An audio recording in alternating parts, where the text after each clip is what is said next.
Okay, why don't we go ahead and get going so that we have a chance to answer any questions if need be. We're going to share some slides with everyone, and I'm going to discuss as we go. If there are questions, feel free to pop your little virtual hand up or pop into the screen, or pop it into the chat, and one of our moderators will be able to help you. We'll probably save most questions to the end just in case we get to your information as we go. But this is the open house for Bruins on Broadway for this year. We can move to the first slide. So Bruins on Broadway, a little about this. If you are looking at your screen, you can look at our philosophy. Bruins on Broadway is our musical theater camp. It is a 4-week program broken into 2 groups, what we call Bruins on Broadway A, who this year will be doing a production of Disney's The Lion King kids version, and Bruins on Broadway B, which will be doing a production of Beauty and the Beast Jr.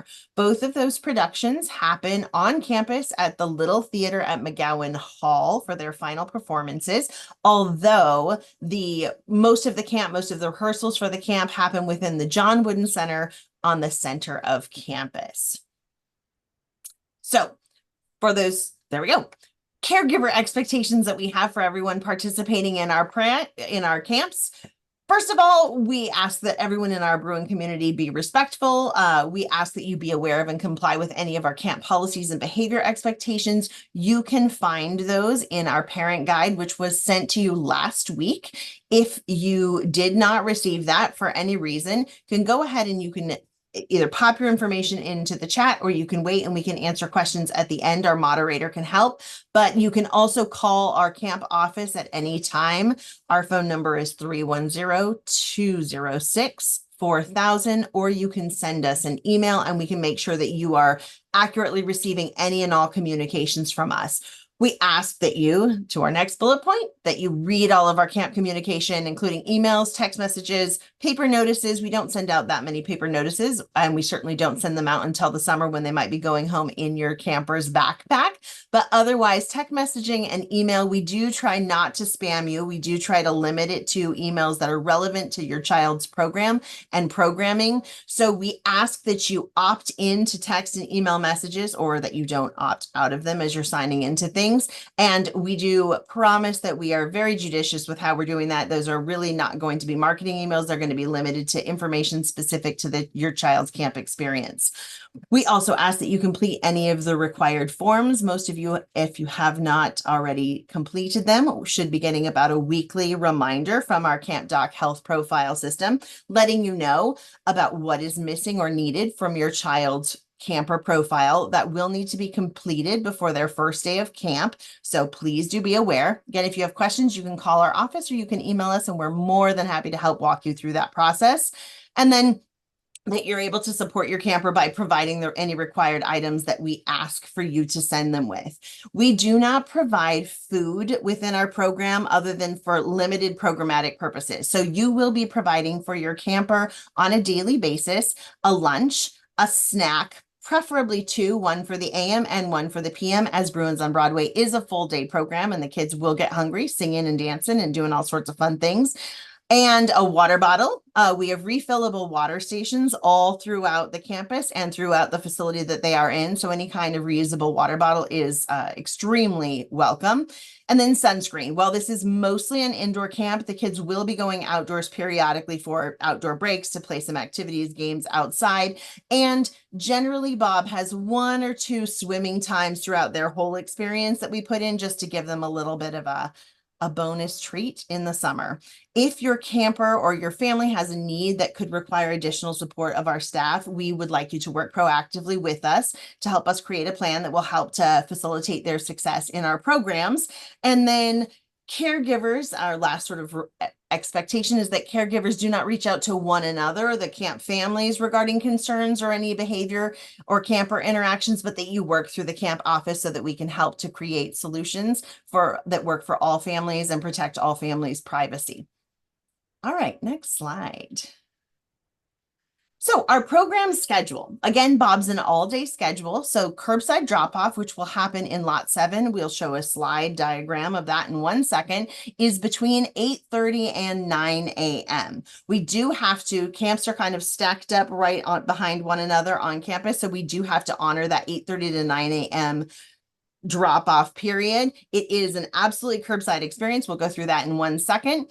We go into the Wooden Center for programming from around 9 a.m. to 12 p.m., during which time there will be 1 a.m. snack. We will have a lunch period from 12 to 12:30. We again return to indoor programming from 12:30 to 4 p.m. And then we have a curbside pickup from 4 to 4:30 p.m. If your camper is enrolled in extended care, they will then be brought up to the Wooden Center. They're going to walk they will walk from the Wooden Center to Sunset Canyon Recreation Center, where we have extended care and extended swim. So if your child is in that extended care or extended swim, when you do pick up for them, that will be at Sunset Canyon Recreation Center in the afternoon. Otherwise, you will be doing pickup 4 to 4:30 p.m. in the same location you drop them off, which is in lot 7. All right, next slide. Again, just a reminder of what to bring. A backpack that is that they're able to hold themselves, but is large enough to hold sunscreen, a lunch, 2 snacks, water bottle. And then on specific days when it is required, if we are going swimming, we will let you know. And then we can also put a towel and a swimsuit in there, and preferably a plastic bag to hold that wet swimsuit once we're all done. Optional is a hat. Again, these kids do go outside sometimes, but they're spending the majority of their time indoors, so that's up to you. All of our campers should come to camp in what we call comfortable clothing for athletic and artistic play.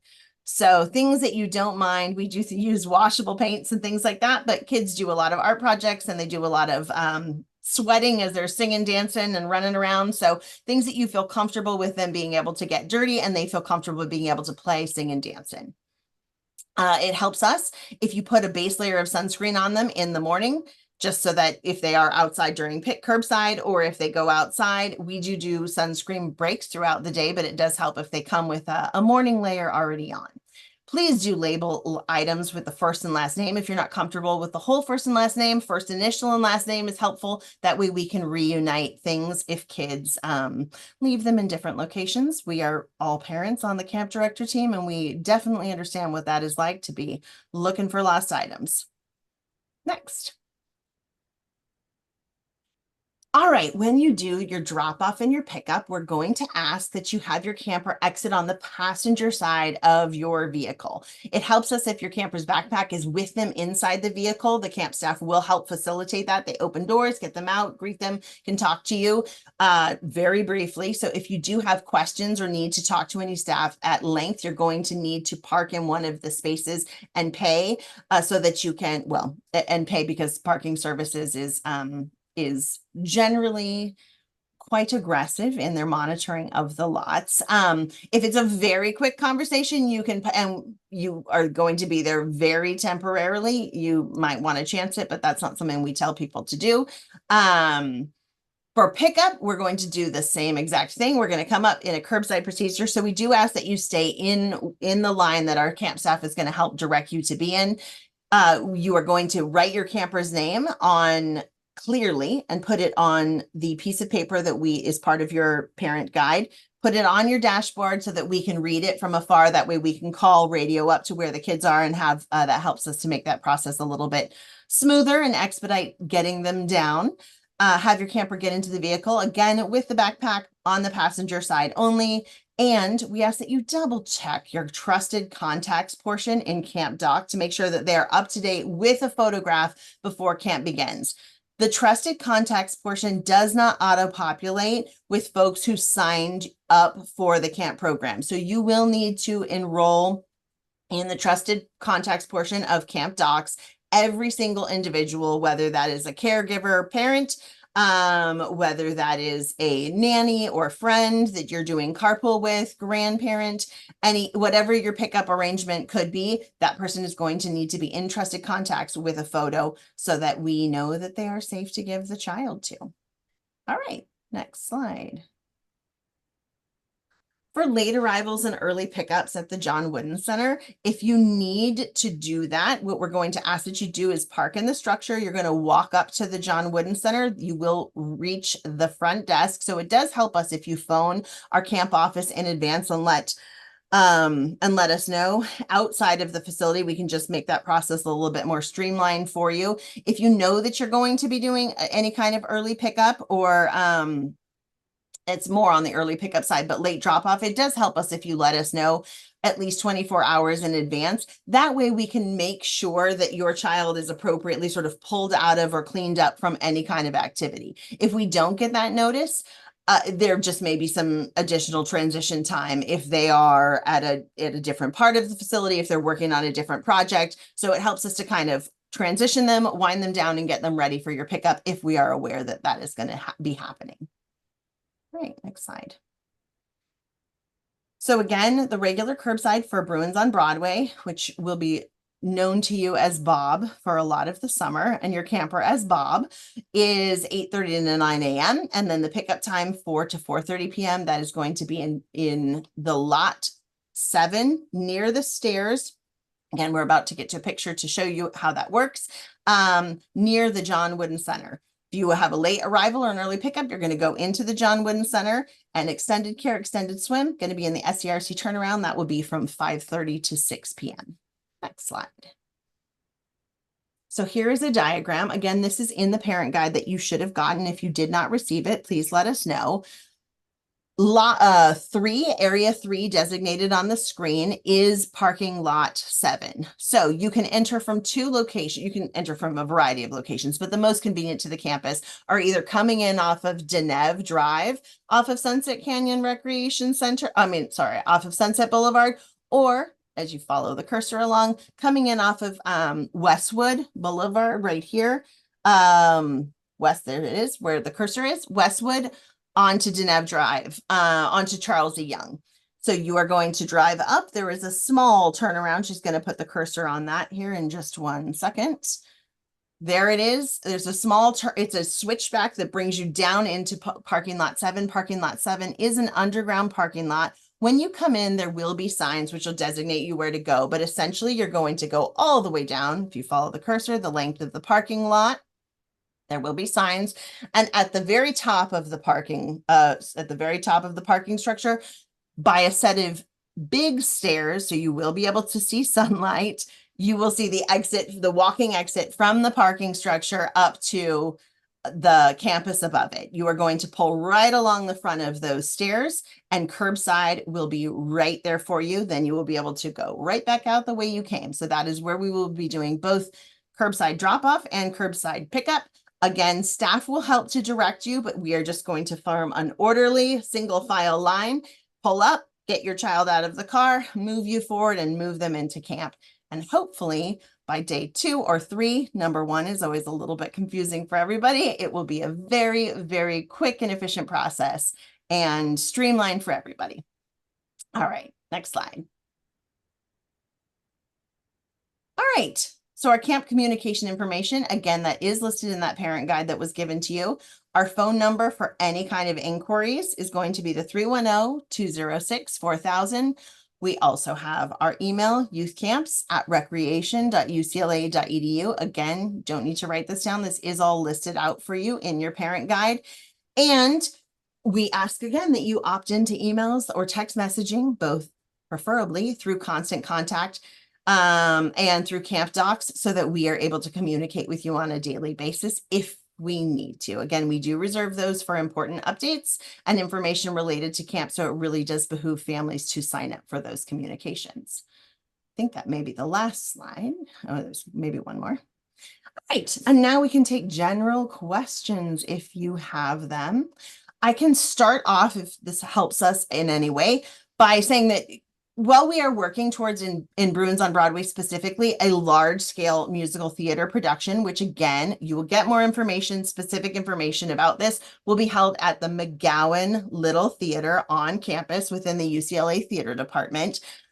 We also are doing general arts and crafts activities and theater activities, all geared towards helping kids get performance ready. So this is a program that really is an extremely well-rounded theater program geared towards, again, a final performance of either the Lion King Kids or Beauty and the Beast, depending on whether your child is in the younger age group or the older age group. Do we have any questions?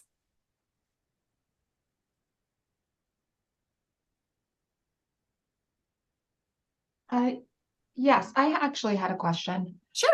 I wasn't sure if my husband was going to ask or not. Sorry.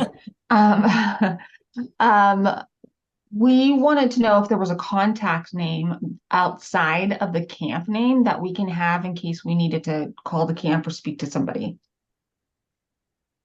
Um, in terms of, well, the shorter answer to that is yes, depending on what the kind of question is that you're going to have. It would depend on who we put you in touch with. In terms of staff for while the program is going on, your child or any camper enrolled in this program will have the same camp coordinator who will be working with them on a daily basis, and also the same set of counselors.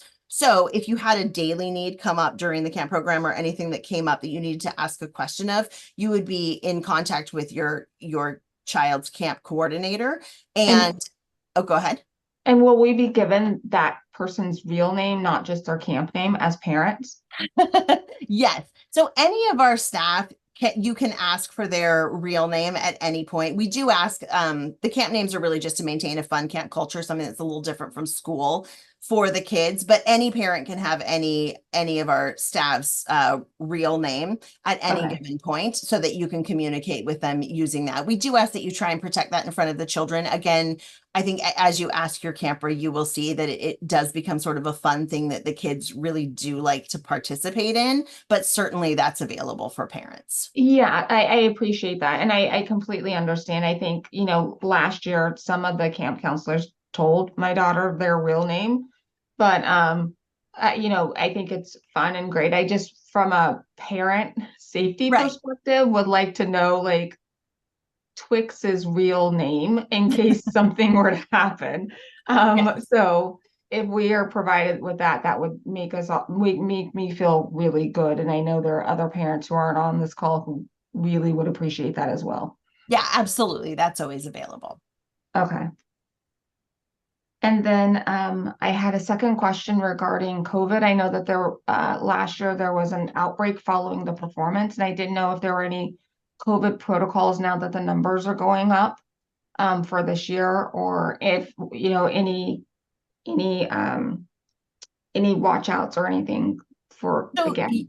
UCLA is always following, and the camp programs as part of UCLA are always following the current CDC recommendations and the current state of California educational recommendations and or requirements. So at this moment in time, I can say that there are no COVID requirements that are happening for the summer. However, as it is a responsive program to what is happening in the world, that could change. And as it does, we communicate that information with parents.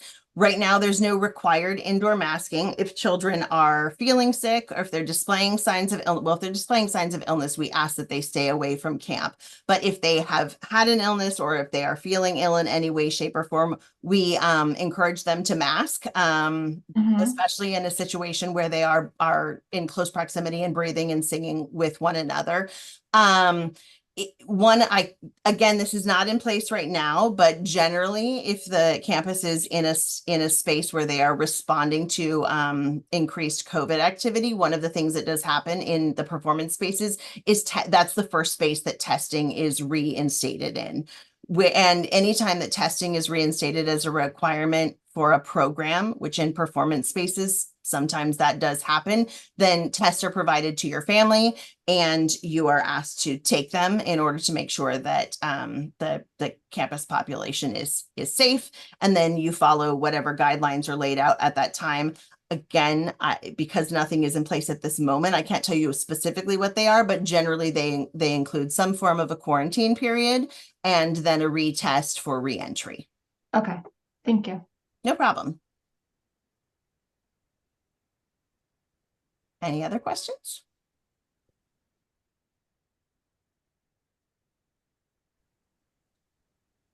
Hello, hi. Hi. I have a question. So you mentioned the swimming time. So what if my kid cannot swim? So what she could do during this time?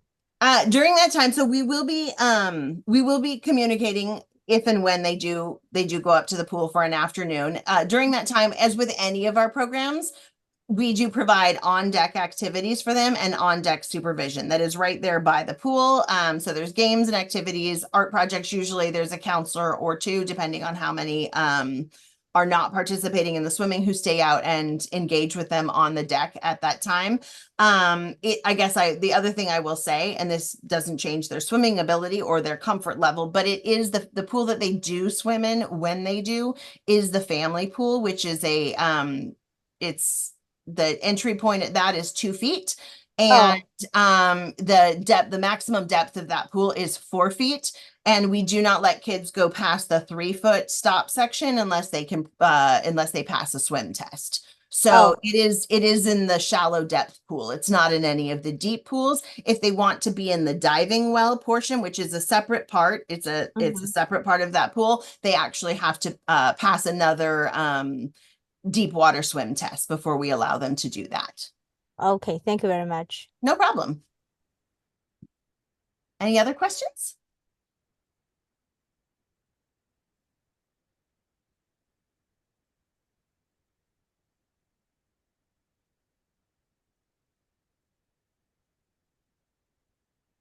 All right. Well, if people do have questions, please feel free to put them in the chat. If something comes up later that I should have thought of that.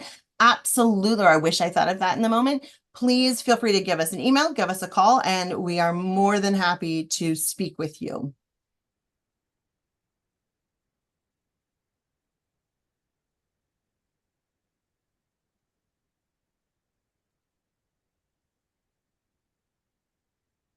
Thank you. I really appreciate this.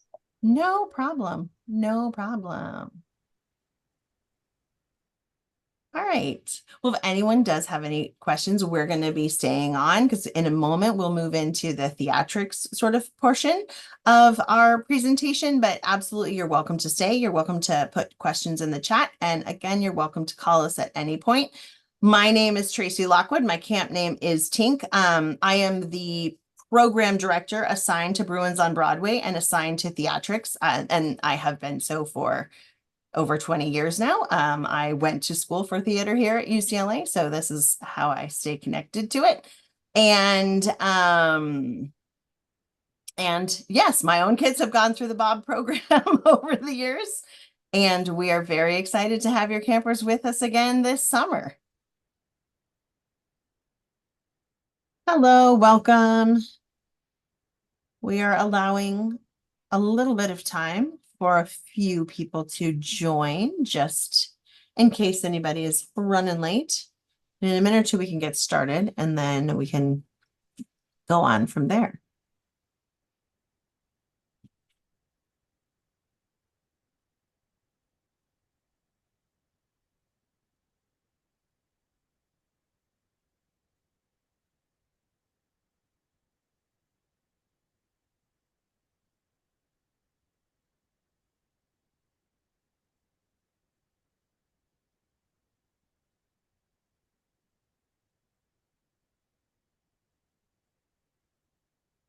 All right, well, we can get going. And if anybody else joins, then we can answer questions at the end of this or pause if we have something that we need to address. So welcome to Camp Open House online for Theatrix. Theatrix is a theater program, and it is housed in the John Wooden Center. So we're going to go through some slides about information that you need to bring, drop off and pick up information. And then if you have questions after that, more than happy to answer them. So do you want to go to the next slide? Awesome. So I'm going to let folks read this slide for themselves. But hopefully for this evening, what we're attempting to go through is just make sure everyone understands the camp expectations, the schedule, what everyone needs to have to make for a successful summer for your camper.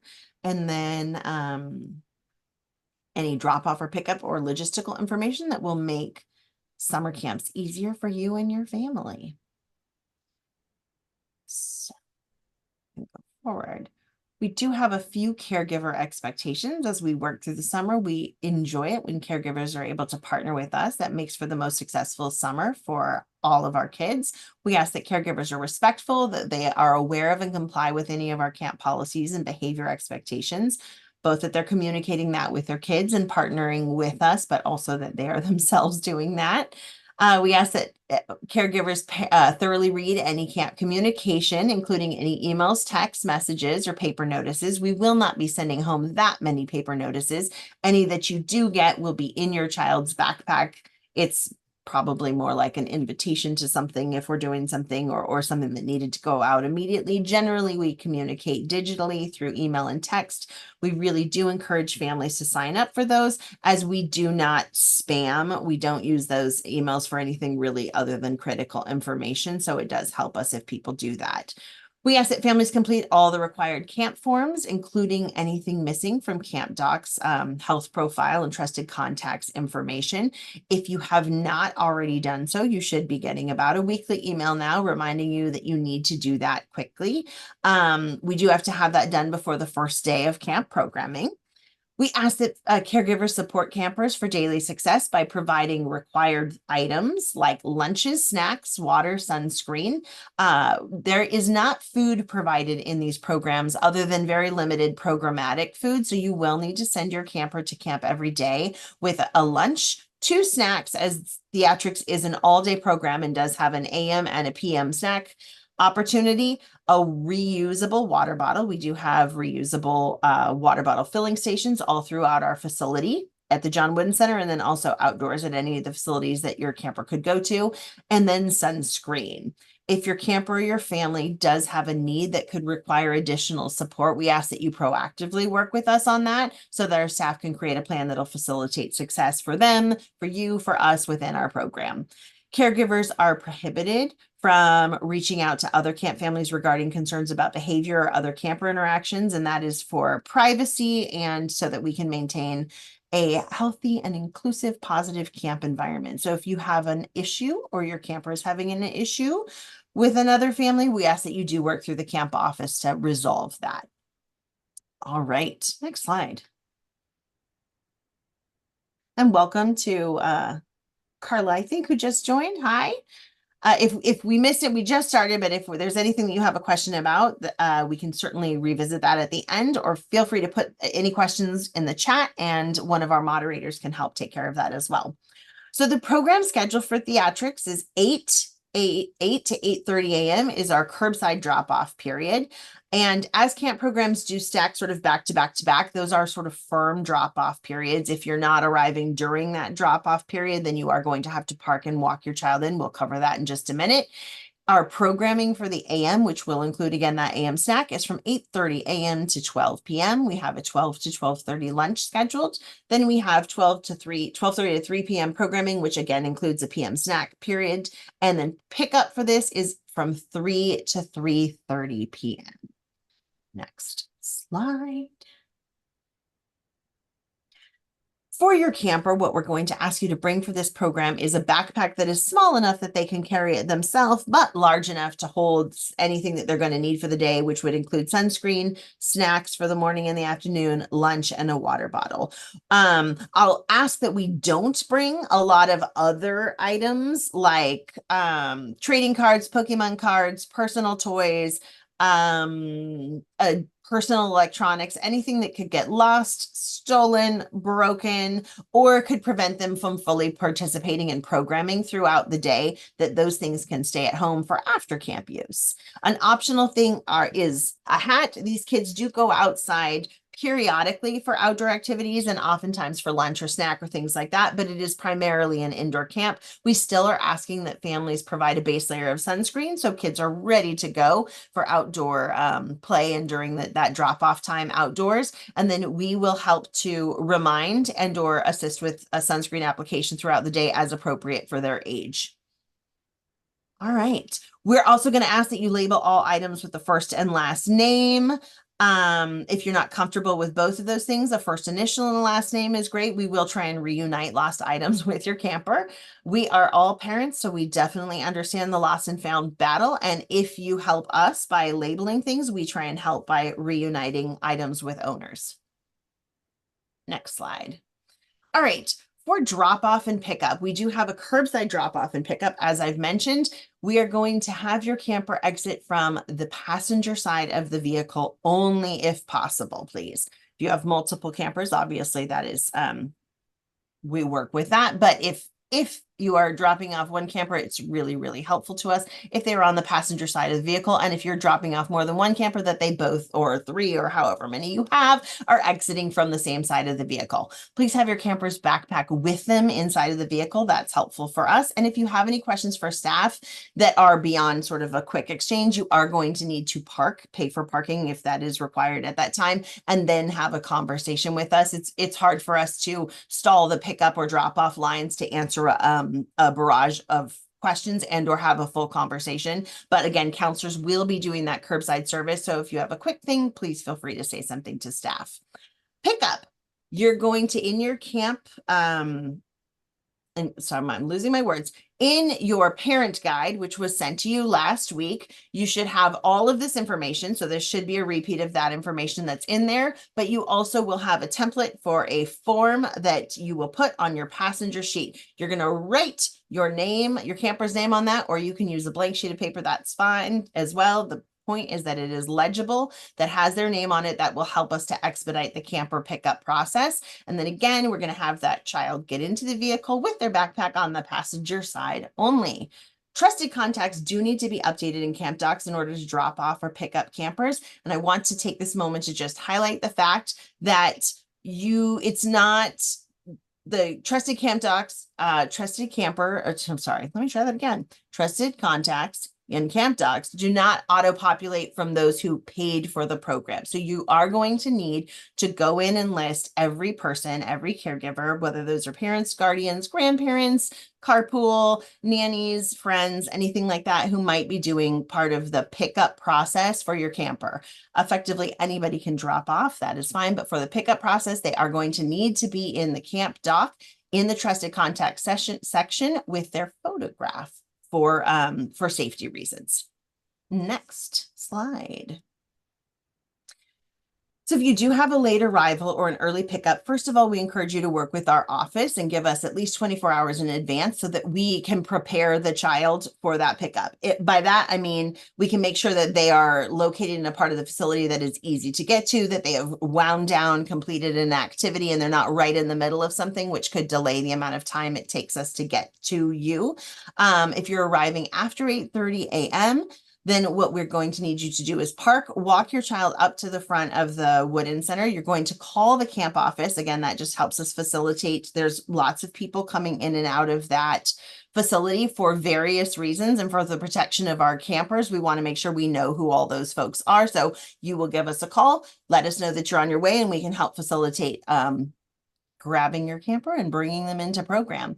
Similarly, with early pickups, you're going to need to come inside, and then we can coordinate with previous knowledge, getting your camper to you as quickly and efficiently as possible. These two numbers, the 310-206-4000, that's our main camp line. That's the number to call for any information that you may need. And then youth camps at recreation.ucla.edu. Again, you don't have to write that down right now. That is in your camper parent guide, are the numbers and the email that you're going to use for any kind of information that you need to get or any communication that you need to have with camp.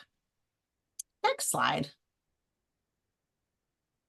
Wonderful. So again, this is just a repeat of this information. 8 to 8:30 is drop off. You're going to be dropping off in lot 7. We're going to go to a slide that has a picture of that in a minute, and pickup is from 3 to 3:30 p.m. Again, that's in lot 7. Late arrivals, early pickups, that will be happening at the John Wooden Center. Again, a reason to give us a call so we can help facilitate that. And extended care and extended swim. If your child is enrolled in extended care or extended swim at the end of their camp day, so at 3:30 p.m., or between 3 and 3:30, they will be escorted up to Sunset Canyon Recreation Center, where they will have their either extended care or their extended swim. They will have activities with additional staff up there, and pickup for that will be, again, curbside pickup, but it will be in the SCRC turnaround. So there is a possibility, if your camper is enrolled, that you would do a drop off at lot 7 near the John Wooden Center and a pickup at the SCRC turnaround for your camper if they're enrolled in extended care or extended swim, along with their Theatrix programming. Next slide. All right, Camp Docs is where you're going to sign up or allow us to send you text messages. Constant Contact is where you're going to enable us emails. That's where those things are going to come from. Again, we ask that you don't opt out. Really, you sort of opt in to the emails just by signing up. And then through Camp Docs, you can opt into texting, just because it helps us communicate with you quicker and more efficiently. We are not going to be spamming that. This is for camp information only. Next slide.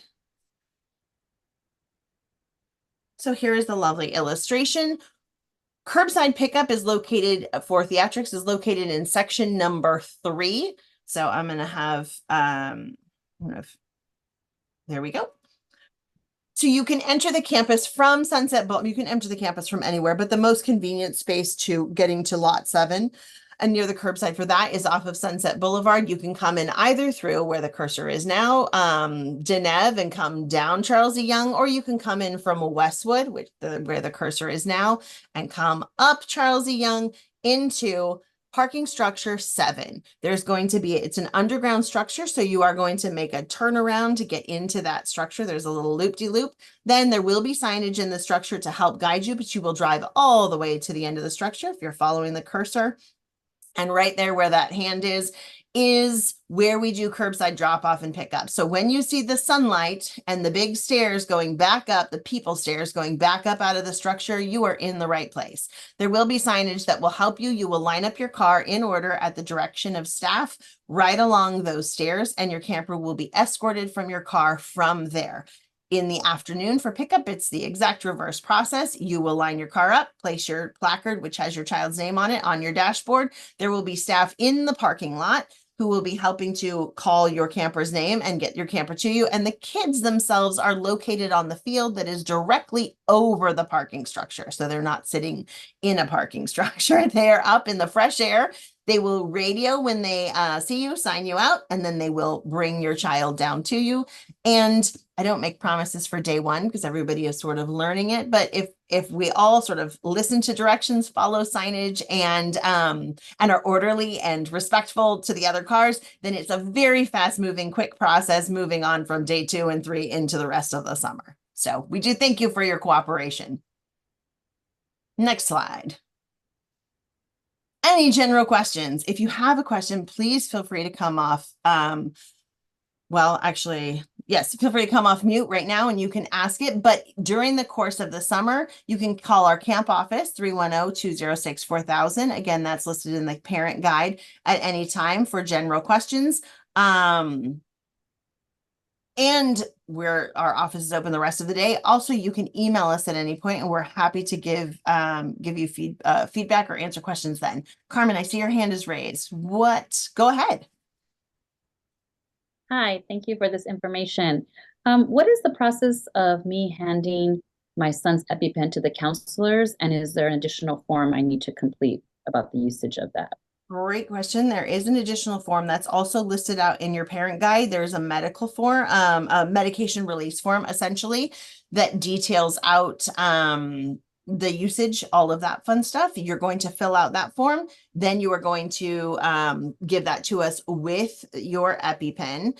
And that can be done on the first day of camp during that that drop-off period. It can also be done in advance if you wanted to come in, but for ease, it can be done day of if everything is filled out. So if you have a question, you also can email that into our office and they can confirm that it's correct and received. And then all you would need to do is that information would be highlighted within your camper's profile. So when you hand them the pen, they will know. And any kind of restrictions that come with the pen, some kids are specific to EpiPen. Some kids need it immediately by them at all times. And then that is made note. And that's part of that's part of the camp carry, and some it's kept in a camp office that is locked up.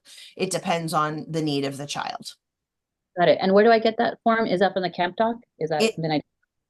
That is it should be within your parent guide. If you haven't gotten that, let us know, because then we can make sure that your information is correct, and or our office coordinator could make sure that you get one as well sent to you. And she's on this. She's on Okay. this Zoom. Thank you so much for all that information. I'll make sure to complete that. No problem. Thank you. Any other questions?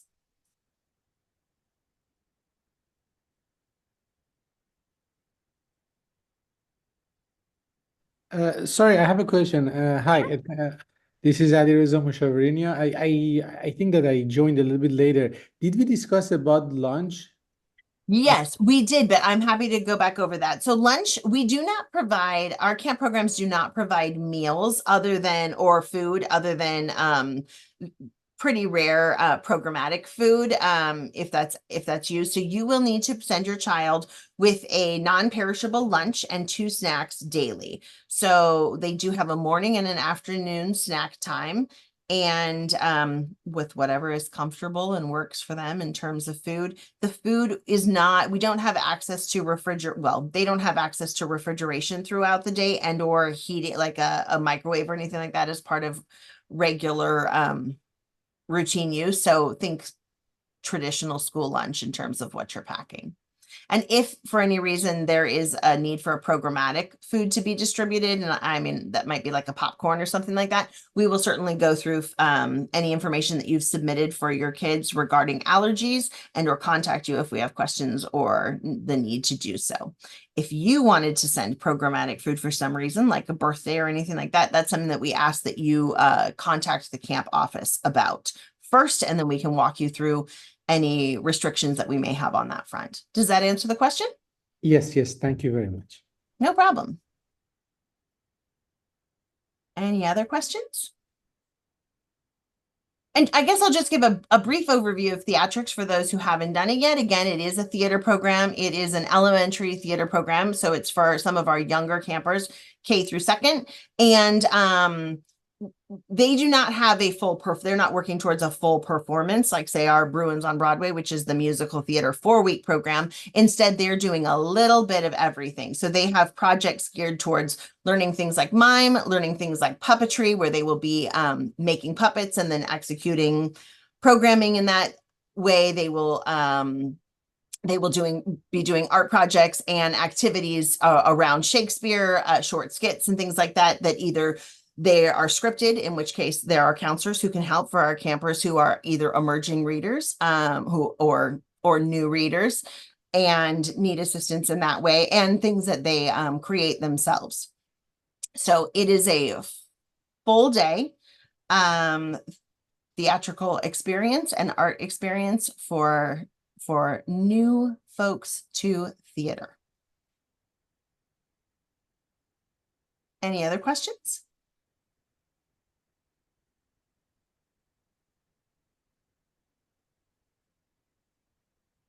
All right.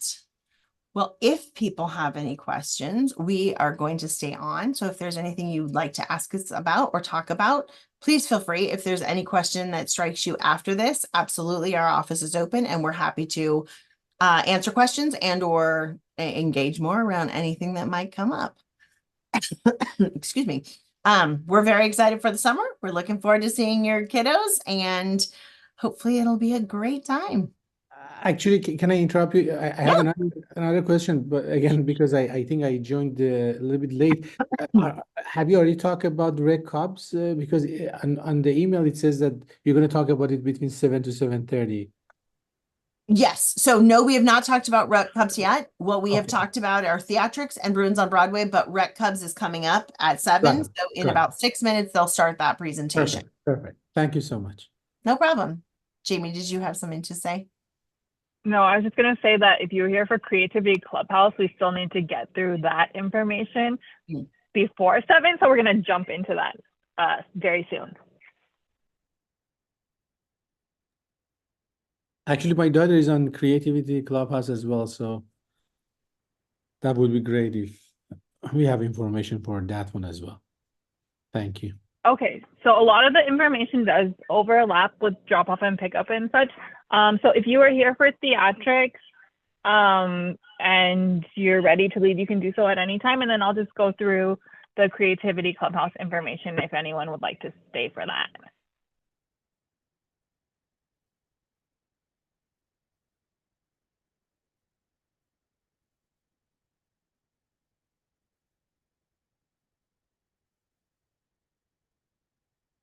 So on your screen, you should see this is the open house again for Creativity Clubhouse. Creativity Clubhouse takes place during week 1 and week 9 in the summer. So you may be signed up here for the week that starts June 17th, or you may not be enrolled until a little bit later on during the summer, but the information is going to be more or less the same.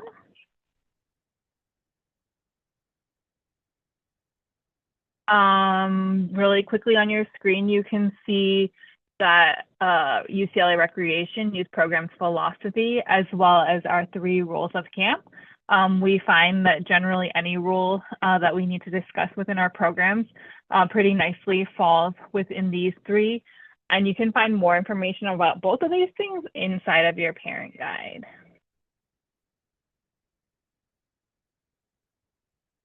In addition, inside of your parent guide, you'll find the caregiver expectations or the parent expectations.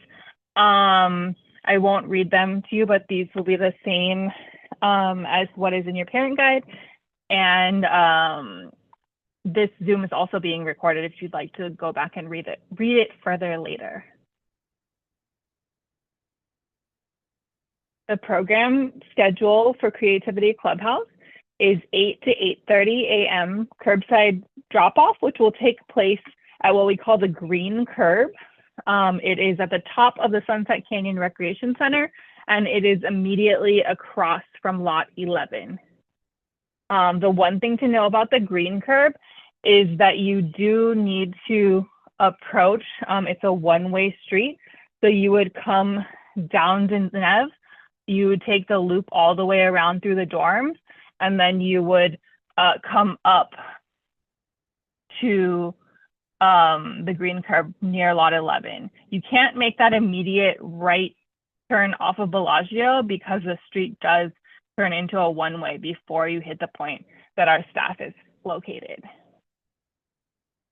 There will also be a video with more detailed information about the curbside drop-off and pickup video or drop-off and pickup information that will be available before the start of camp, but we are currently updating that video.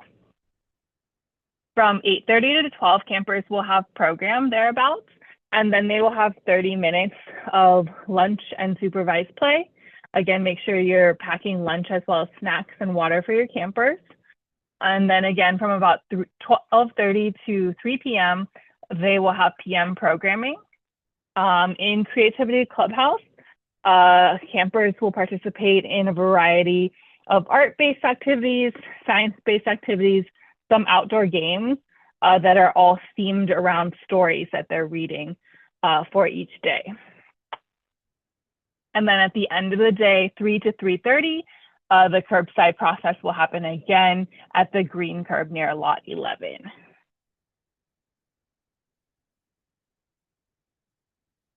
To reiterate things that you should send to camp with your camper are sunscreen, a morning snack and an afternoon snack, lunch, and a water bottle. We do have water bottle filling stations if they need more water throughout the day, but we do not provide food except for rare programmatic food projects. And we do not provide any kind of refrigeration or microwaves for the campers to use throughout the day. So that's important when you are planning what kind of food you'd like to send with your campers. Please make sure that they are wearing comfortable clothing that can get dirty and that they are comfortable to play in, such as athletic shoes, and we recommend a base layer of sunscreen. Campers in Creativity Clubhouse spend the majority of their day indoors, but they do go outside for lunch, snack, and outdoor games. So we recommend sending them with a base layer of sunscreen as well as more sunscreen in their bag. And then optional items are a hat, and please label all items with your camper's first name and last name, or first initial and last name, so that if anything is misplaced, that it's easier for our staff to return the items to your camper.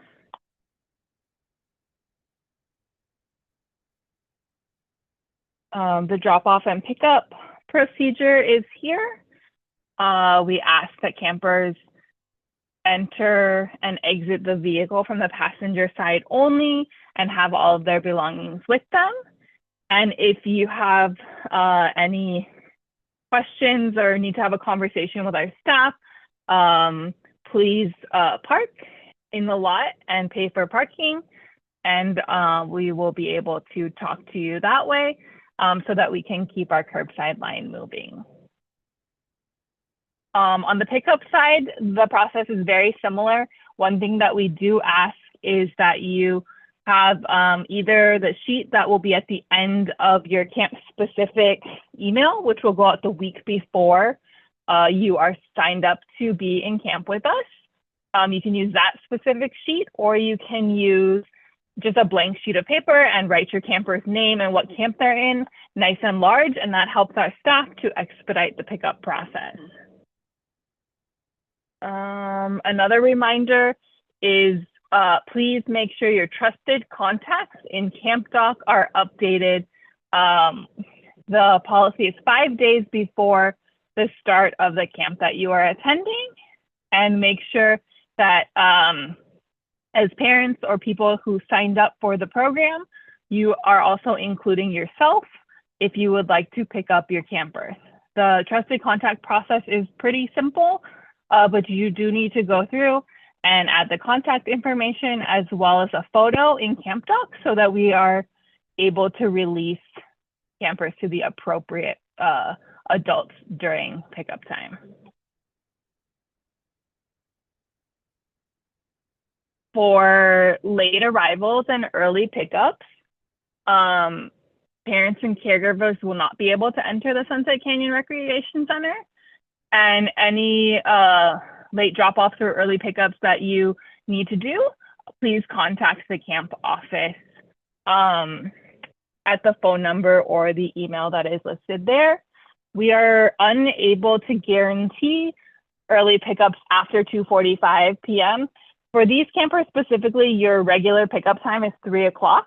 So from 2:45 to 3, we're in transition, trying to make sure that the staff and the materials for pickup are where they need to be, and that all the campers are packed up and ready to go for the pickup time. So the latest early pickup we're able to do is 2:45.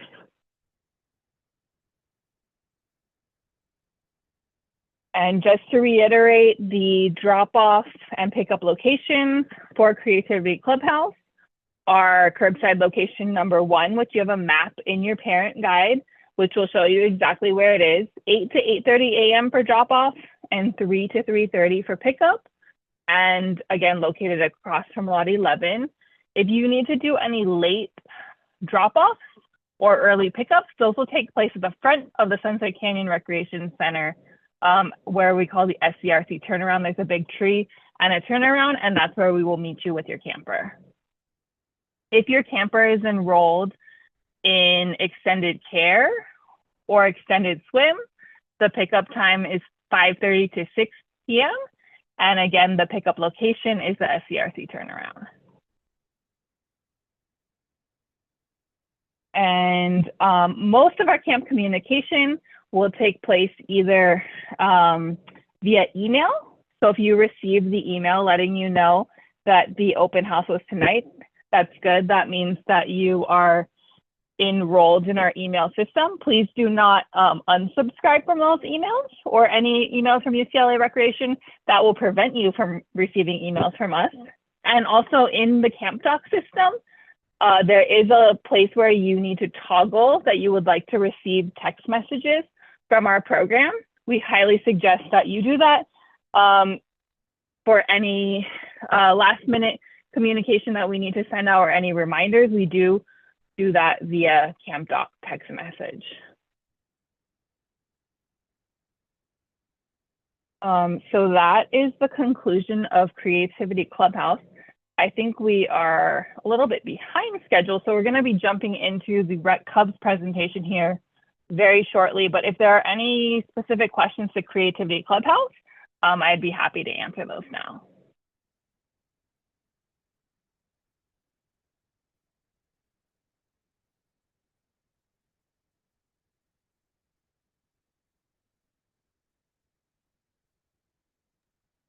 Pickles, you're muted.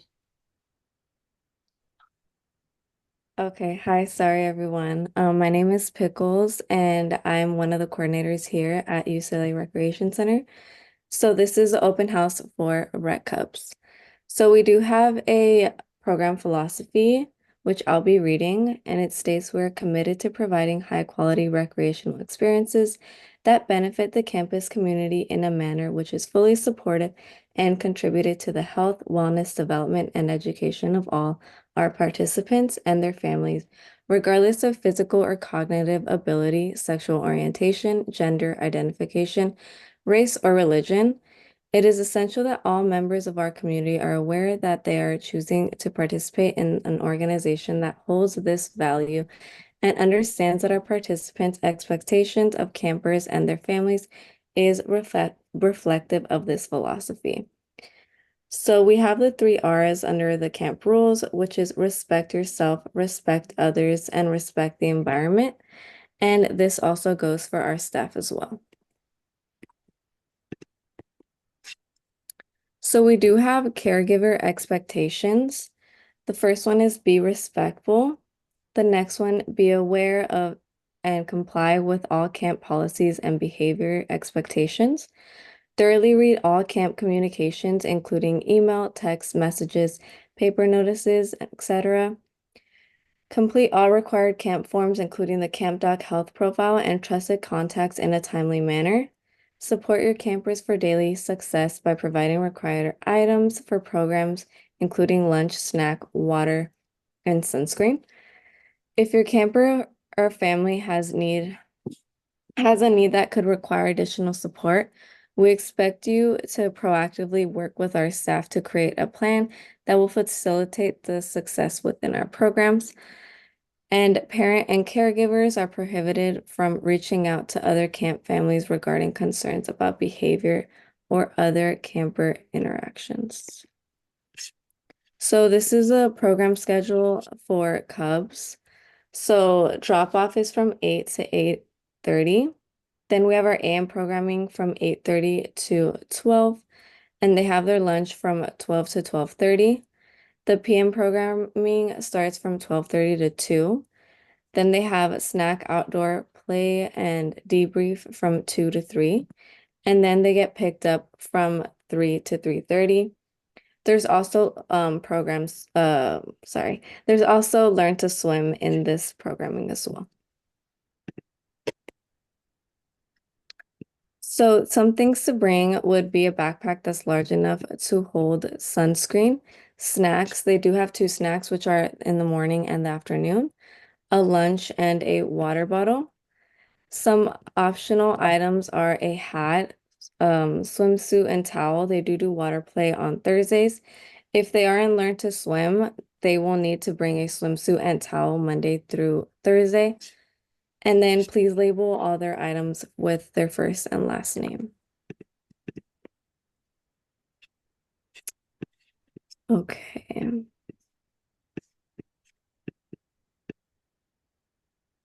So drop off and pickup. So for drop off, please have your camper exit on the passenger side of the vehicle only. Also have your camper's backpack with them inside your vehicle. And if you have any questions for staff, you will need to park and pay. In this case, it is at Green Curb, so you will be parking at lot 11.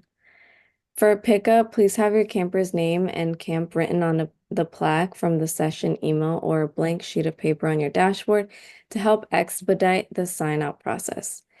And then have your camper get into the vehicle with backpack and on the passenger side only. For trusted contacts, make sure it's all updated on Camp Docs in order for us to let your camper inside of camp as well as release them to you. So we do late arrivals and early pickups. Parents will not be able to enter Sunset Canyon Recreation Center. For arrivals after 8:30 and pickups before 3 p.m., parents must park and pay at the RC lot and call the camp office from outside the facility. You can contact the camp office 24 hours in advance of an early pickup, and there's no early pickups after 2:45. You can call the camp office at 310-206-4000 or email them at youthcamps@recreation.ucla.edu. So pickup and drop off locations. So there's regular curbside for Cubs, 8 a.m. to 8:30 a.m.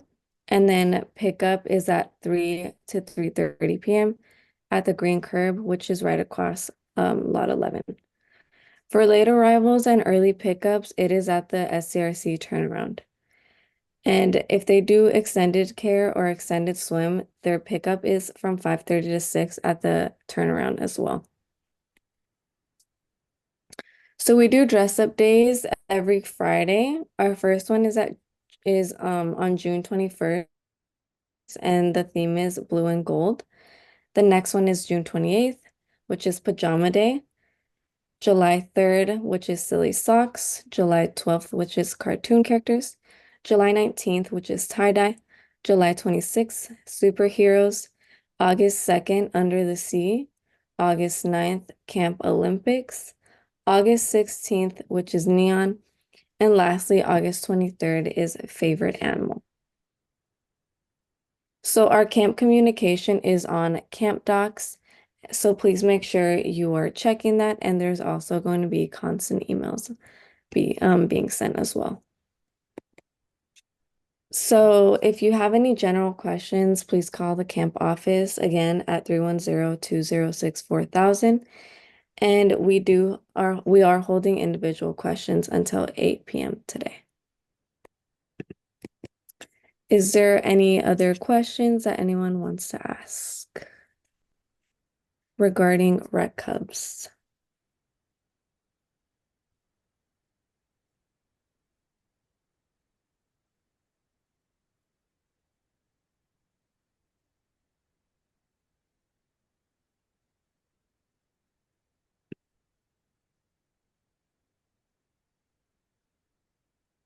You can also ask them on the chat as well. Just to add a little bit about camp communication, the camp text messages come through Camp Doc, but there's a place under the parent's name in Camp Doc where you need to toggle and say that you want to receive text messages from our program. If you don't do that, then you will not receive any text messages that go out. And then the other important thing is I think it's safe to assume that you probably got our email about open house and the parent guide if you are here in this Zoom. But if you didn't, for whatever reason, please make sure that you are subscribed to receive emails from UCLA Recreation. And the software that sends out the emails is called Constant Contact. But if you've unsubscribed for any reason from our camp or from UCLA Recreation emails, that could be a reason why you are not receiving emails from us. And if you have any issues or questions about that, you can always contact the camp office.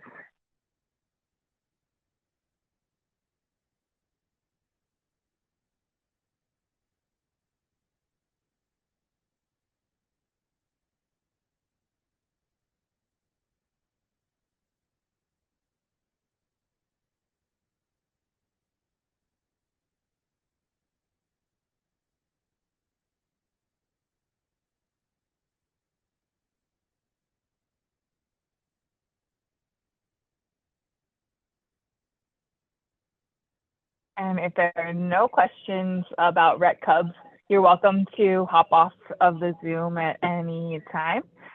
We will be starting to talk about Rec Camp at 7:30. So you're welcome to hang out in the Zoom. And if you have any questions that you think of, you can unmute yourself or add them to the chat. Sure. We have already added the swim ads on for our daughter. How does it work again? Maybe I missed it for a second. So it learn to swim, or is it extended swim? No, I think it's not extended. It's just add-on program. Okay, so if it's the Learn to Swim program, the campers are taken to the pool. It's pretty close to the first thing that they do in the morning. The lesson is generally between 9 and 10 a.m. So we recommend that those campers come to camp with their bathing suit on, or you can pack it in their bag. And then you would want to pack a towel and sunscreen as well. And then there's small group lessons. So usually the ratio is about 1 instructor to 5 campers.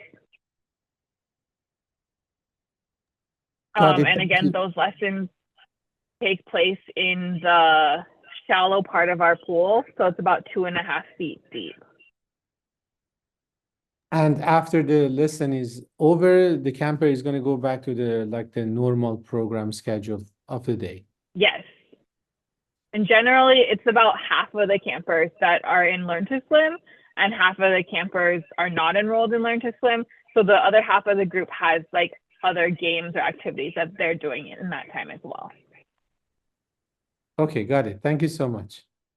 Okay, so we are going to get started for the rec camp open house. So I'm Pickles. I will be one of the coordinators for rec camp, and I also have my assistant coordinator if you want to introduce yourself. Hi, everyone. I'm Sully. I'll be the assistant coordinator working with Rec Camp this summer. Okay.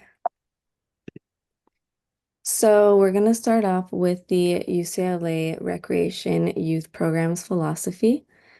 So we are committed to providing high-quality recreational experiences that benefit the campus community in a manner which is fully supportive of and contributes to the health, wellness, development, and education of all our participants and their families, regardless of physical or cognitive ability, sexual orientation, gender identification, race, or religion.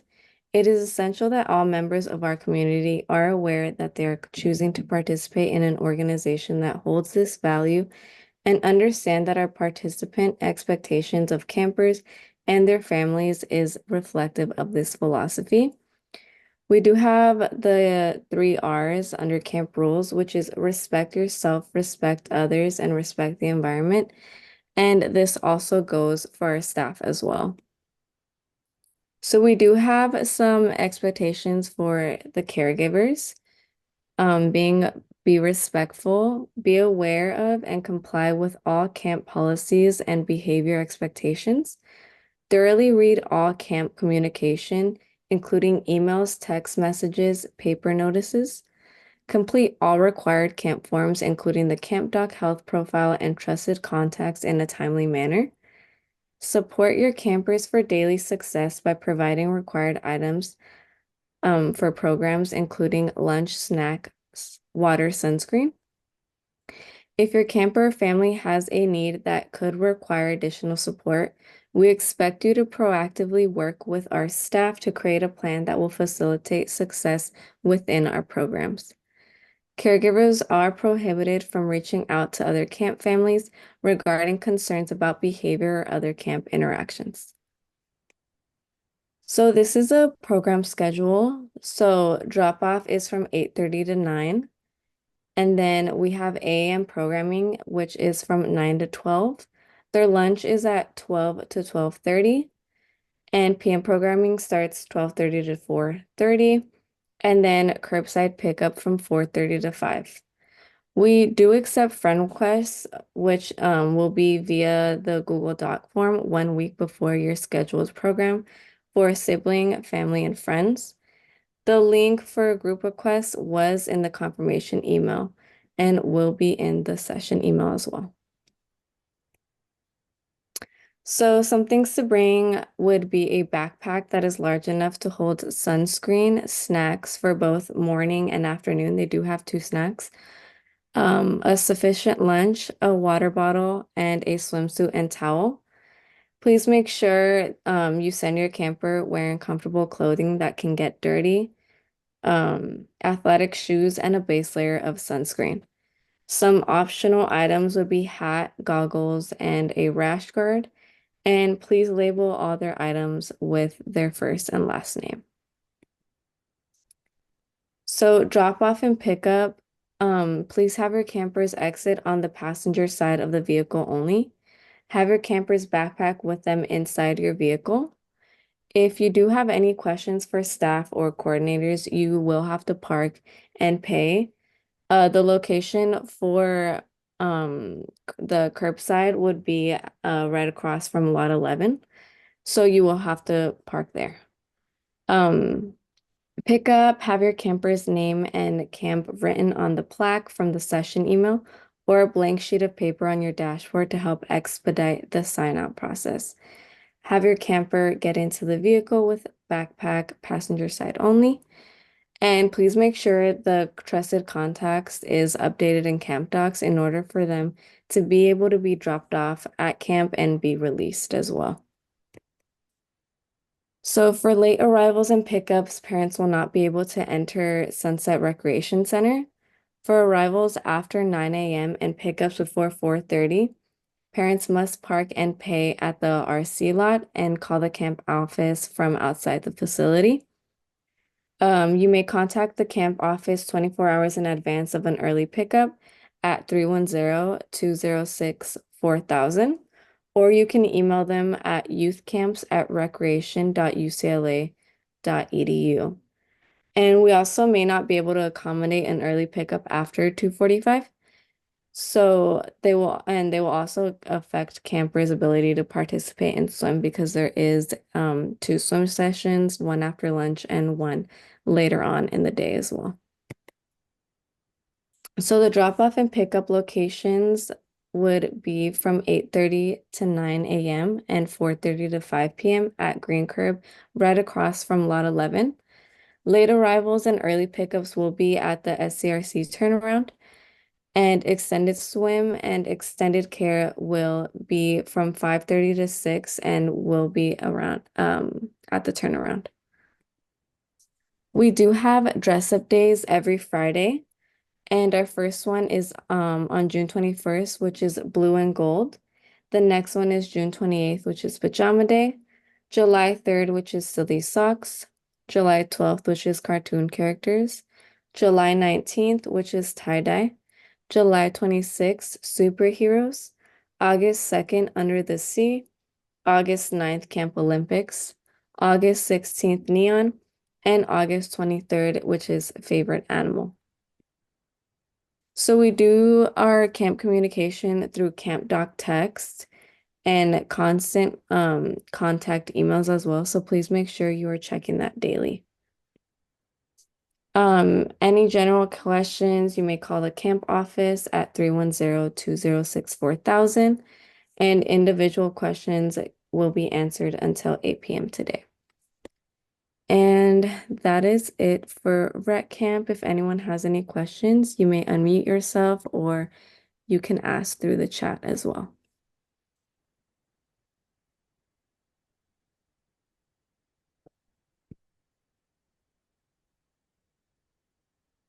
What's the level of supervision the kids will get? My daughter's not water safe for the pool time. Okay. So the pool, the shallow end is 2 feet tall, and there will be counselors on both sides of the pool, the deep end and the shallow end. There will be about like 5 to 6 counselors depending on how big the groups are, or I want to say even more. So that we will be facilitating that constantly, and I will be on the pool deck as well when they are swimming. Okay, so they don't have to be water safe. No, they don't know how to, they don't have to learn or know how to swim because the shallow side is 2 feet, but they won't be able to go on the deep end. The campers do have to pass a swim test in order to get on that side. Thank you.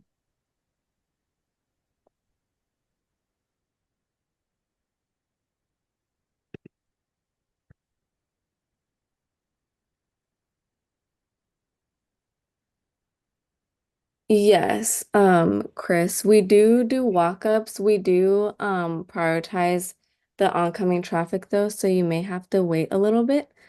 But it would be preferred if you do come in your car though.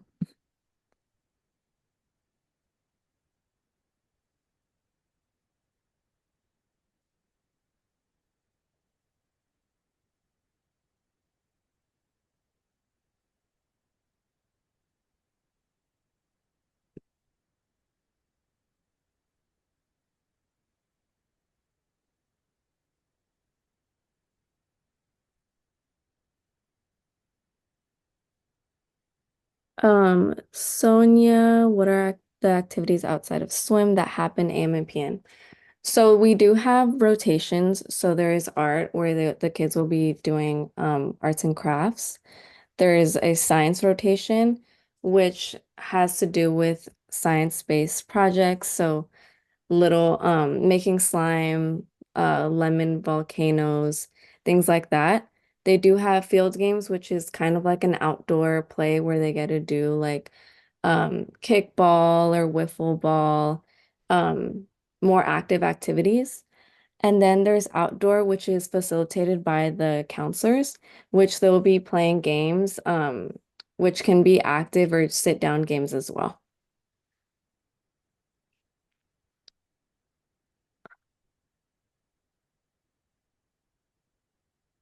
Pickles, can I answer the one, what if you arrive before yes. 8:30? Yes. So specifically at the Green Curb, we do have camps that drop off 8 to 8:30. So we really want you to try to hit your specific drop-off window. If you're a couple minutes early, it's likely that the staff will be able to accommodate you. If you're super early, we may ask you to park or take another lap around.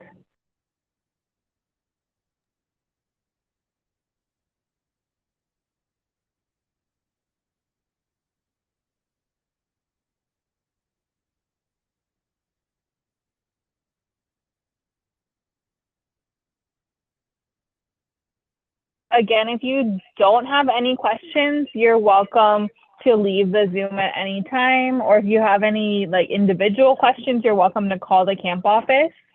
We'll be here for another 15 minutes or so to answer questions or regular business tomorrow. And then if you have any more general questions you'd like to ask in the Zoom, again, we'll be here for about another 10, 15 minutes.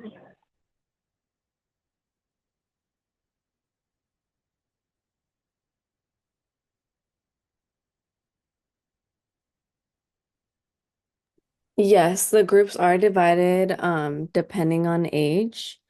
So we have our oldest group is from 9 to 8 around there, and then the youngest is around 5. They are divided. We do have 6 groups, so the campers are all divided based on age.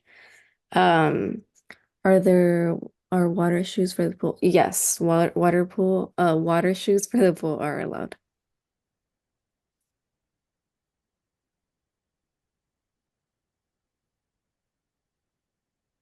If you have questions about if your friend request went through or not, you're welcome to contact the camp office.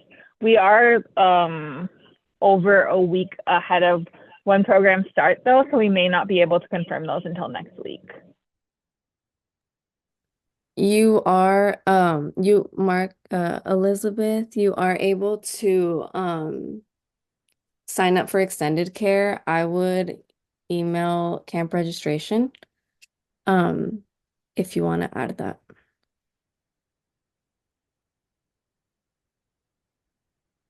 And their email is campregistration@recreation.ucla.edu.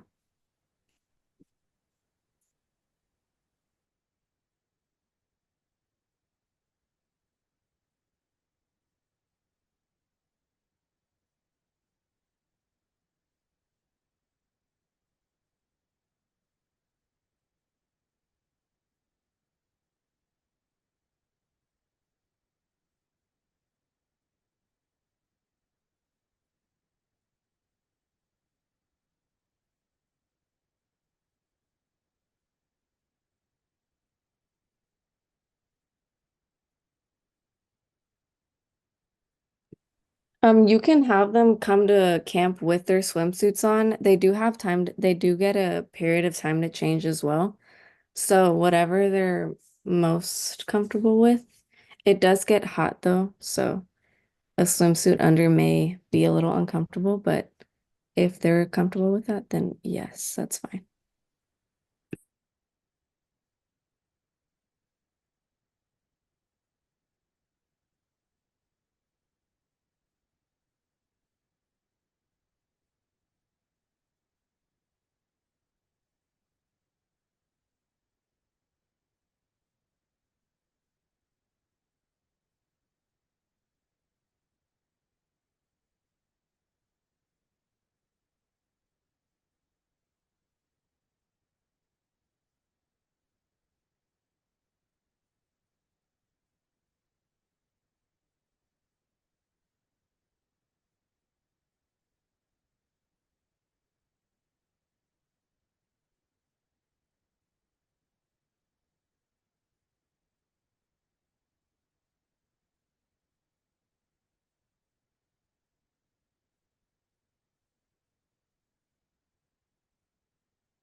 We do not offer any nap time or quiet time for the younger kids.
Jane, we do have filling water filling stations all around the campus, so they will be able to fill up their water bottle whenever they run out.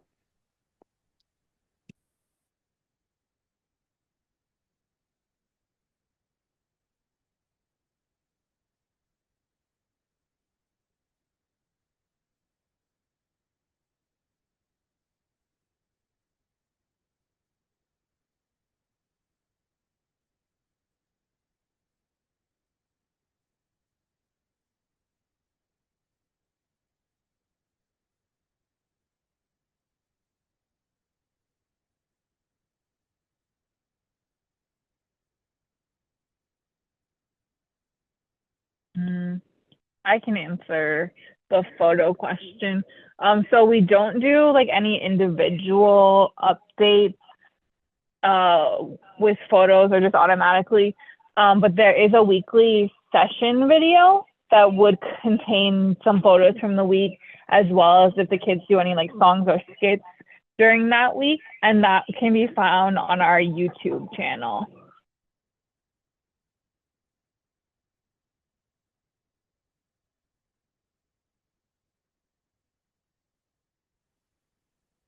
My name's Ted White. My camp name's Tadpole. I'm the Aquatic Instructional Program Coach here with UCLA Rec. Welcome to our open house for Strokes and Strokes Plus.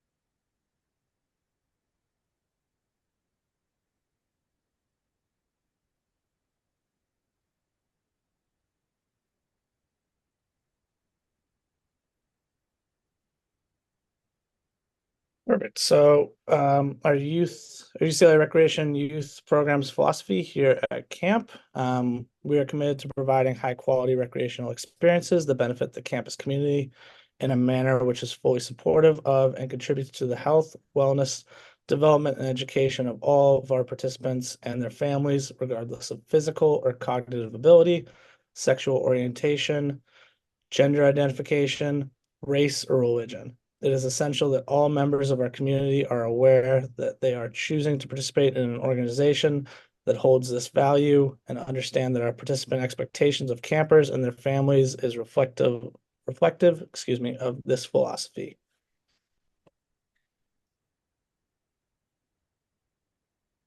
So these are our caregiver parent responsibilities and expectations. We expect that you be respectful, be aware of and comply with all camp policies and behavior expectations, thoroughly read all camp communication, including emails, text messages, paper notices, etc. Complete all required camp forms, including the camp doc health profile and trusted contacts in a timely manner, mainly before the start of your camp session or camp programs.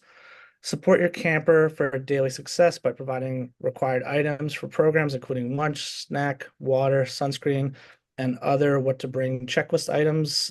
We'll go through those in a little bit. If your camper or family has a need that could require additional support, we expect you to proactively work with our staff and to create a plan that will facilitate success within our program. And then lastly, parents and slash caregivers are prohibited from reaching out to other camp families regarding concerns about behavior or other camper interactions. So we have 3 basic rules at camp. These are for our campers and for our staff. We call them the 3 R's: respect yourself, respect others, and respect the environment. So this is the daily schedule for Strokes half days and the Strokes Plus programs in the morning. We'll have drop off from 8 to 8:30. That's in the turnaround, the Sunset Canyon Recreation turnaround. It's going to be location 2, which you can find in your parent guide. From 8:30 to 8:40, there'll be 2 groups. They'll transition to programming.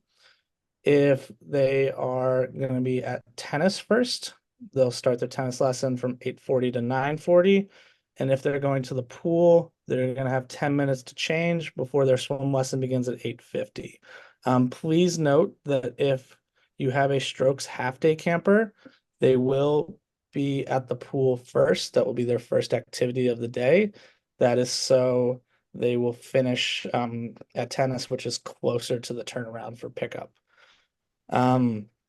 So from about 10:10 to, from 9:40 to about 10:10, we'll have snack and transition. That's where the groups will eat snack, water, sunscreen before they transition to whichever program they didn't participate in the first session. And then they'll begin that. So for the half day and some of the Strokes Plus, they'll go to tennis. And for the Strokes Plus, they will go to their swim lesson. For half days, pickup will start at 11:30 and will end at noon. That again is in the turnaround. And for the Plus programs, they will all be eating lunch starting at 11:30. So this is kind of a daily breakdown of the Strokes Plus programs. So from 12 to 12:30, they will finish lunch. So 11:30 to 12:30 is an hour lunch. Programming will begin at 12:30. That will be for Sampler, Imagination Station, Nature Explorer, Expressions, and Action Zone, depending on which session your camper is signed up for. They'll continue that until 2 o'clock. From 2 to 2:30, they'll have their PM snack. And then from 2:30 to 3:30, they'll resume their programming before pickup begins at 3:30. And the pickup ends at 4 o'clock. And again, that is back in the turnaround. So this is our general overview of our camp schedule.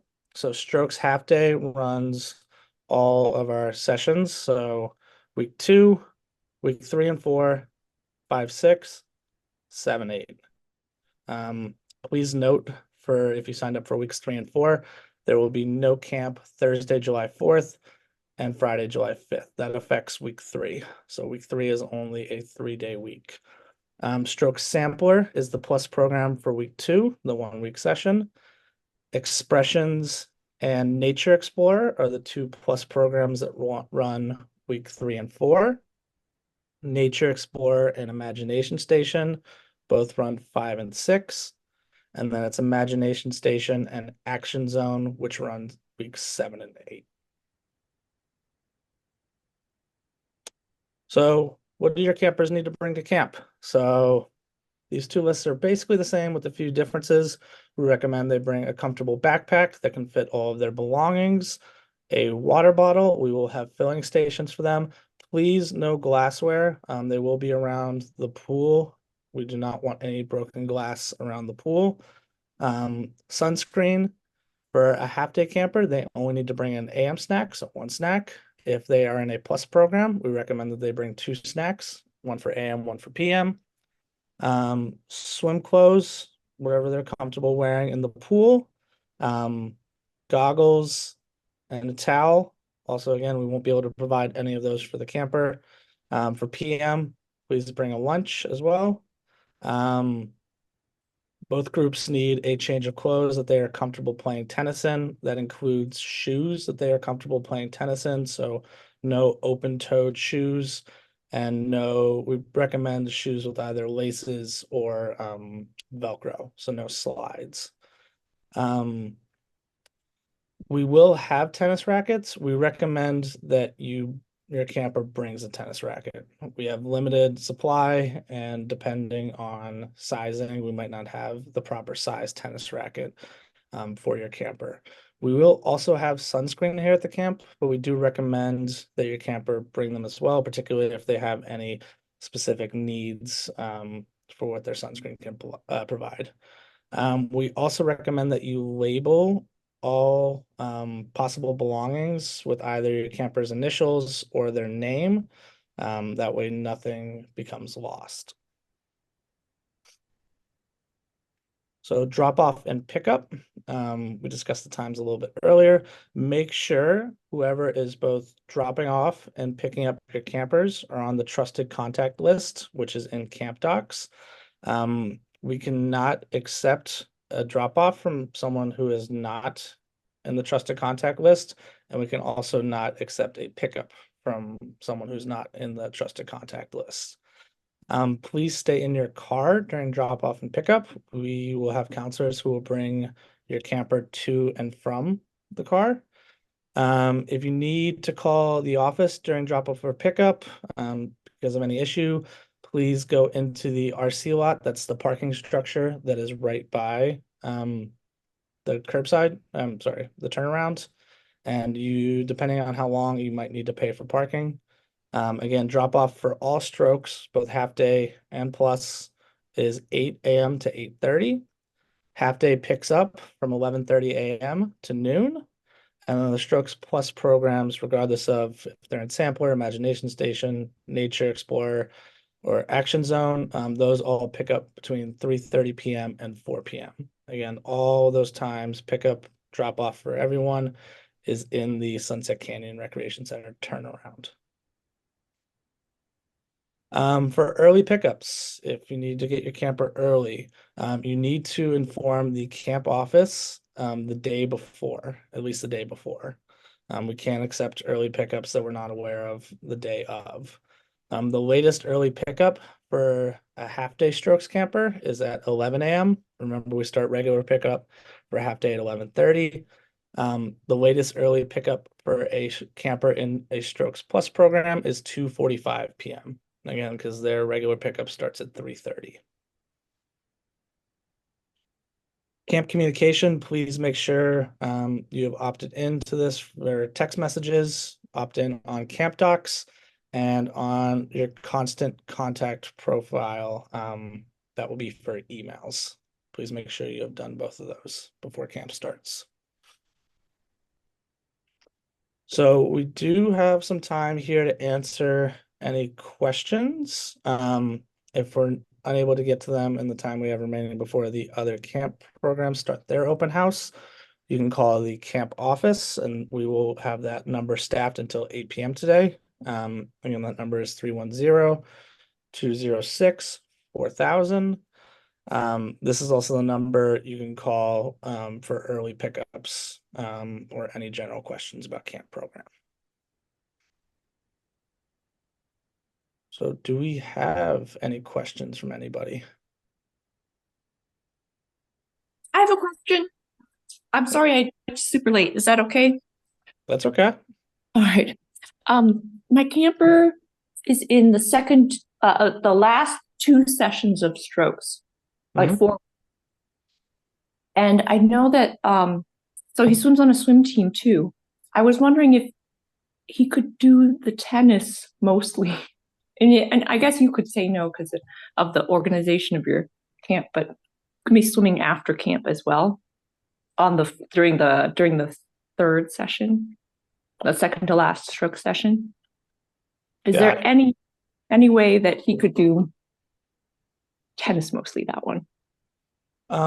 We could talk about that when it gets a little bit closer towards camp starting to figure out how many campers we have enrolled. During their pool time as well, we are going to, after the first lesson of each session, where we take all of the campers through a swim test just to gauge their abilities in the water, we group them based on their abilities. So days where your camper has practice afterwards, we can modify their lesson as well. So it's not too intense and they're not overly tired for their swim practice later in the day. Oh, okay, thanks. Yeah, I guess I'll communicate directly then when that later when it's closer to it. Yeah, even if it's just like something different that he's working on there than his regular swim practice. We can definitely work with you with that. Thank you. No problem. Anybody else have a question?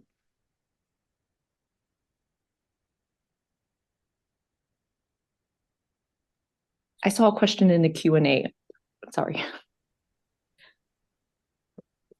see if I can pull that up.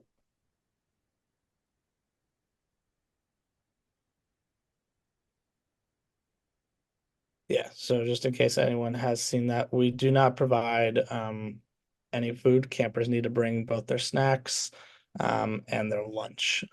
So there's no option to purchase any food items here. I must have missed it at the beginning. Do you provide tennis rackets? We do have a supply of tennis rackets, but we do also recommend that your camper brings them just because we have some in every size, but we might not have enough depending on how many participants do not bring them. So for example, there's a chance your camper might get a smaller than recommended tennis racket just based on availability. So if able, we do recommend that you provide a tennis racket. Thanks. No problem.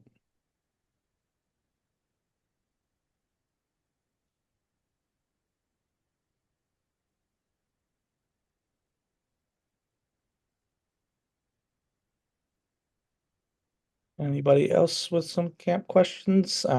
We also have with us in this chat and with the meeting, our Plus Programs Coordinator named Mango. She can help you with any questions if you have any about Plus programming as well. Do we need to bring anything extra for the Plus programming? No, just besides if your camper's in Plus, a lunch and an extra snack. So they'll need 2 snacks compared to the half-day campers who only need to bring 1 snack. All materials for their Plus program activity will be provided by us. Thanks.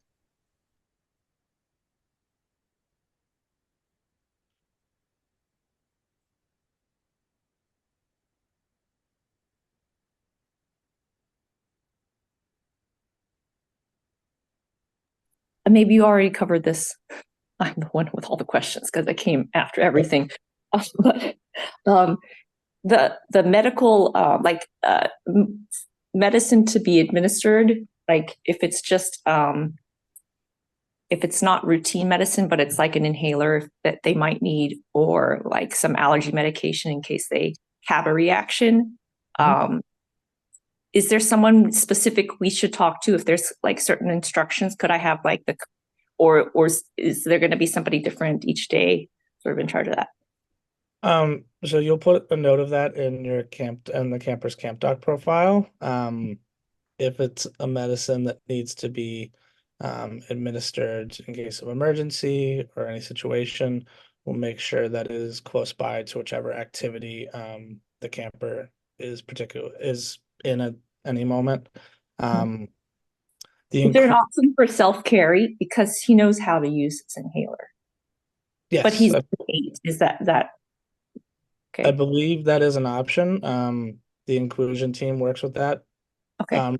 Regardless if it is self-carry, we do need to be aware that they have it at camp that day.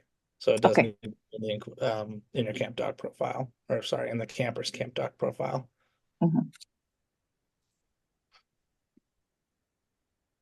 Thanks. No problem.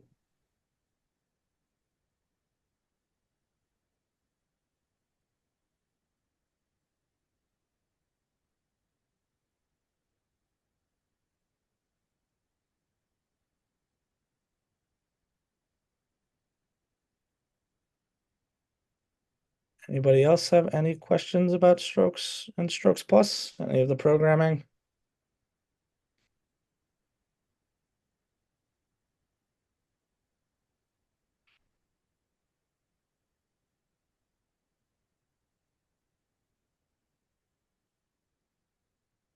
Oh, my son is asking, what are you using on water? Do you mean like kickboard and fins, or? No, I mean like oh, that's for Bruins on water. That's later. That's not a question for this one. If they do have any questions about it, generally equipment that we'll use in the pool too as well. The campers use kickboards, pull buoys occasionally. For some of the campers need a little bit of extra help practicing treading water. We'll have some pool noodles provided for them as well. Yeah, but that's the general equipment we'll be using.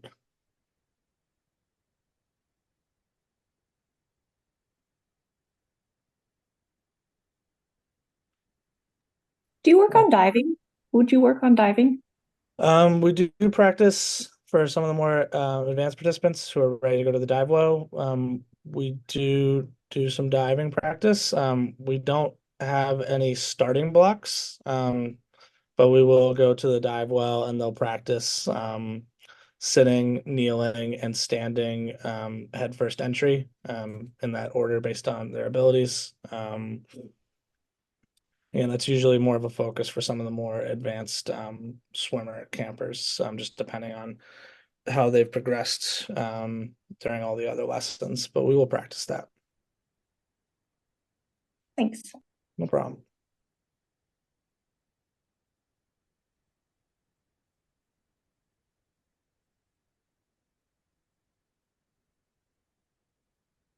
And if there are no other questions, we still have a little bit of time, but if not, the next open house or program that we're going to go through in this open house will be the Discover Camp. That will begin at 6:30 in this link.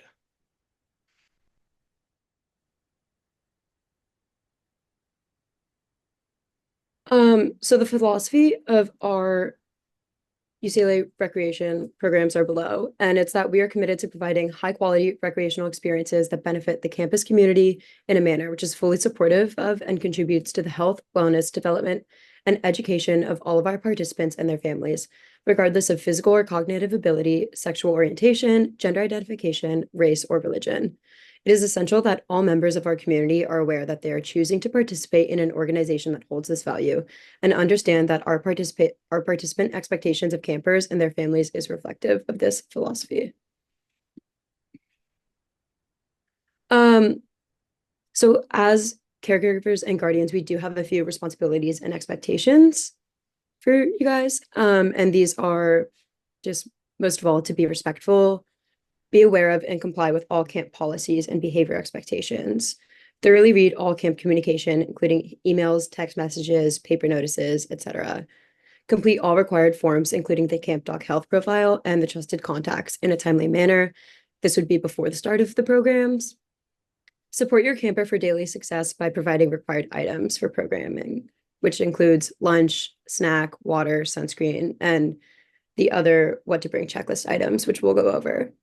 If your camper or family has a need that could require additional support, we expect you to proactively work with our staff, and we can help you create a plan that will facilitate success within our programs. And parents/guardians are prohibited from reaching out to other camp families regarding concerns, behavior, or camper interactions. And we do have 3 basic rules at camp. Pretty much everything else falls within these 3 basic rules for the campers. And these are to respect yourself, respect others, and respect the environment. So this is kind of what the daily schedule is going to look like. Most days will be at Sunset Rec, and there will be 8 a.m. to 8:30 a.m. drop-off. This will be at the turnaround. From 8:30 a.m. to 3:30 p.m., there will be programming. This can be arts and crafts, field games, challenge course, other stuff like that. And then from 3:30 p.m. to 4 p.m., there will be pickup, which is also be at the turnaround where you drop them off. But we will have a field trip day once a week. Most of these will be on Fridays, except for week 4, which it'll be on a Thursday. And these are long days. They're going to be 8 a.m. to 8 p.m., but they'll be super fun. During week 2, we'll be going to Six Flags. In week 4, we'll be going to Disneyland. Week 5, Universal Studios Hollywood. Week 6, Disney California Adventure. Week 7, Knott's Berry Farm. And then finally in week 8, we're going to go to Not Soak City.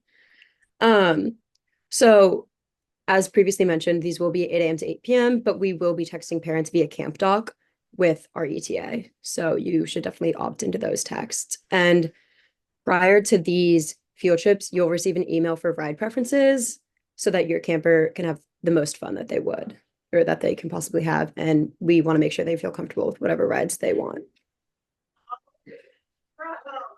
So this is the main what to bring checklist, super important.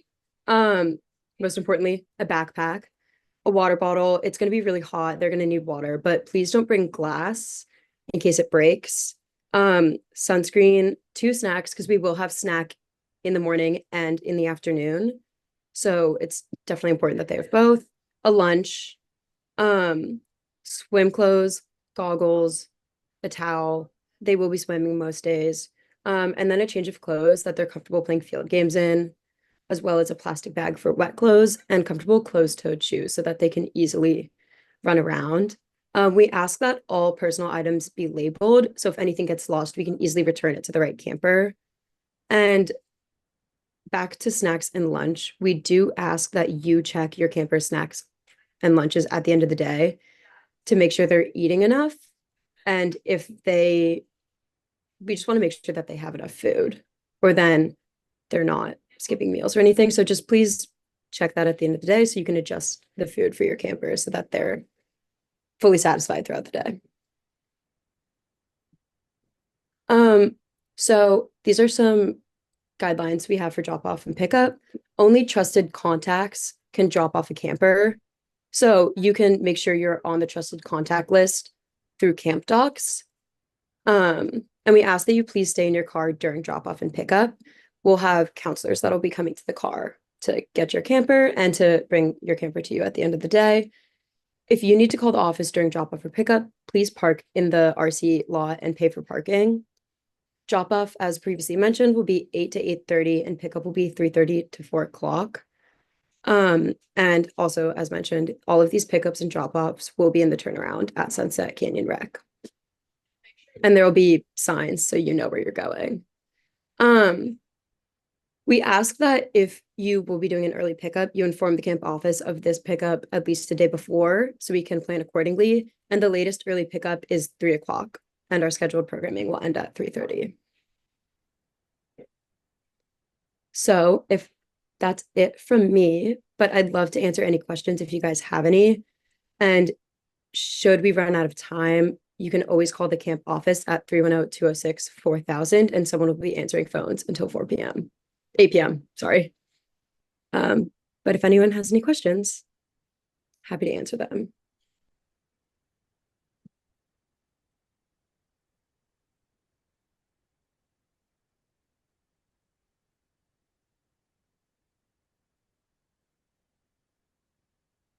I have a question. How are they when you go to the field trip? So my son's going to be in the one that goes to Six Flags. Mhm. How do you? And he's 8. How do you group the kids? And is there someone like with them? Yes, there will be counselors and coordinators and other staff with your kids at all times during field trip. They'll never be alone in the park at all. And they'll be grouped based on their ride preferences. It's not going to be by age. So if your camper's perhaps a little more shy or less comfortable with bigger rides, they won't be forced to go on any of those. And they don't have to go on any ride they don't feel comfortable going on, even if their group is going on a ride. There will always be someone to stay with them during this. Okay, and then how do you handle the food during the field trip? During the field trip, there will be a form, I believe, sent out beforehand asking you what your campers would like to eat during the field trip, and then we'll plan accordingly throughout the day for that. Okay, so it'll be like stuff at the park, like we send them with money, or how does that work?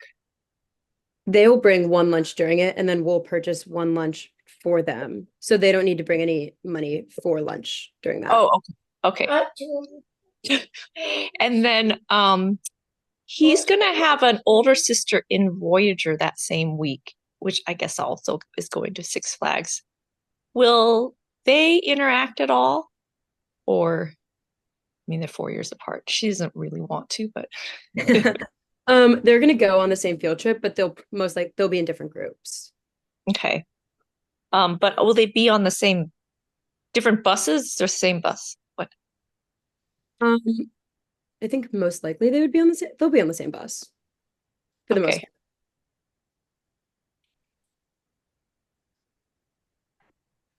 Oh, and one more question. Is there a possibility of us picking up our kids from Six Flags at the end of the day instead of waiting for them to come back to us?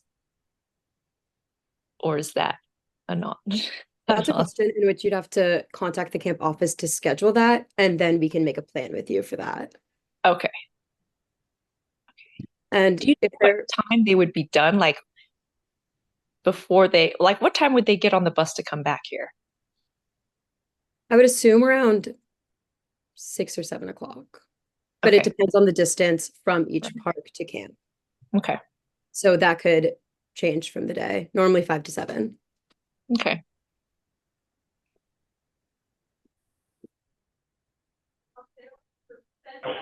Hi, I have a question. Yep. Yeah, you said about early pickup. What's if we drop off our daughter, let's just say regular time, and then what's the earliest we could pick her up? The latest you could pick them up would be 3 p.m., but the earliest I think you could just contact us and we could make pretty much anything happen. Okay, great. Thank you. Yeah.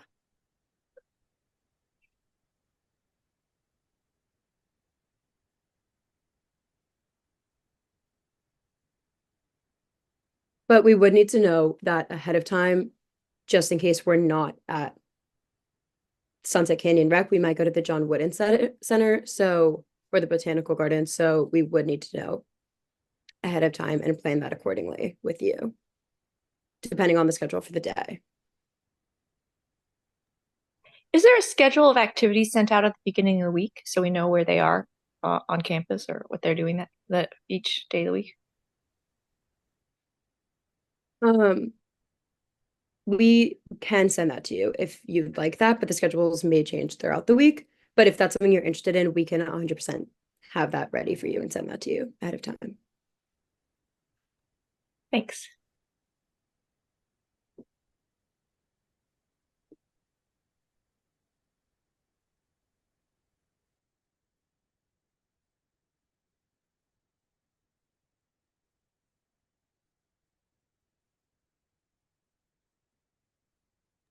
My son wants to know if they're going to go to the climbing wall, the climbing gym.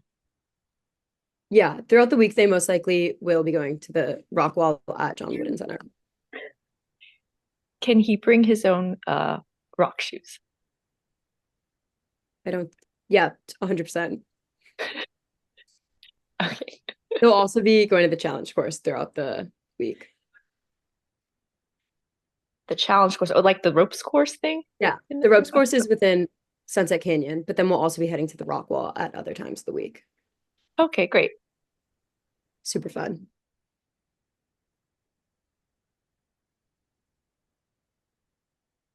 Any other questions?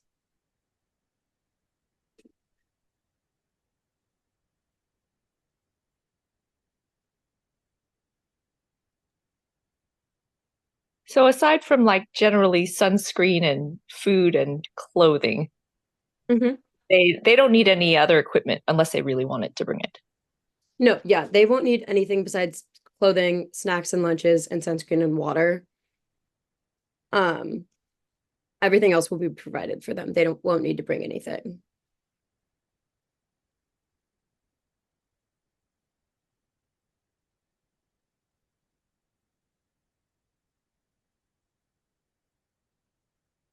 Okay.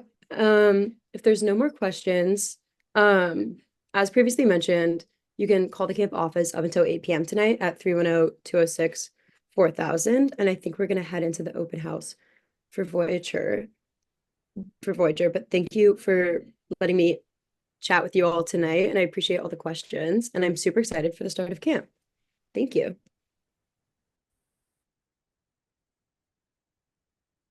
You guys are all welcome to log off or stay on for Voyager, but that's the camp we'll be heading into next.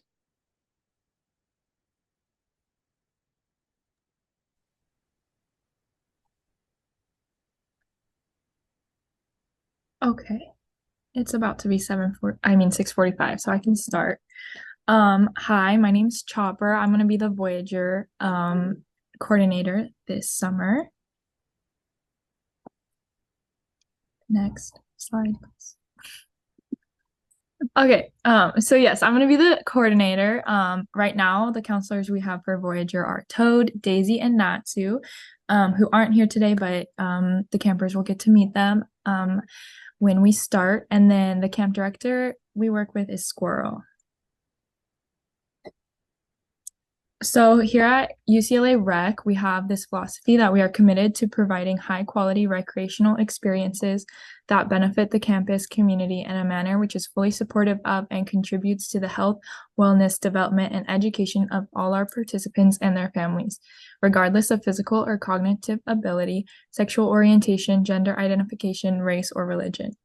It's essential that all members of our community are aware that they are choosing to participate in an organization that holds this value and understands that our participant expectations of campers and their families is reflective of this philosophy we have. Okay, so to start, we have some parent and guardian and caregiver responsibilities and expectations. First, we ask that you all be respectful, be aware of and comply with all camp policies and behavior expectations. Thoroughly read all camp communication, including emails, text messages, paper notices. This is going to be super important, especially in Voyager, as we're going to be sending out weekly emails so we can set up groups for field trips, so we can set up the meals for those, text messages so that we can text you when we're on our way back to campus on those long days. Complete all required camp forms, including the camp doc, health profile, and trusted contacts, preferably before the start of programs. We do need trusted contacts in order to drop off and pick up campers, or else we won't be able to have your camper leave with you. So this would include everybody who could pick up the camper and their picture in camp docs. We ask that you support your camper. We ask that you support your camper for daily success by providing required items for programs, including lunch, snacks, water, sunscreen, and anything else on the what to bring checklist, which I will be sending out in emails each week.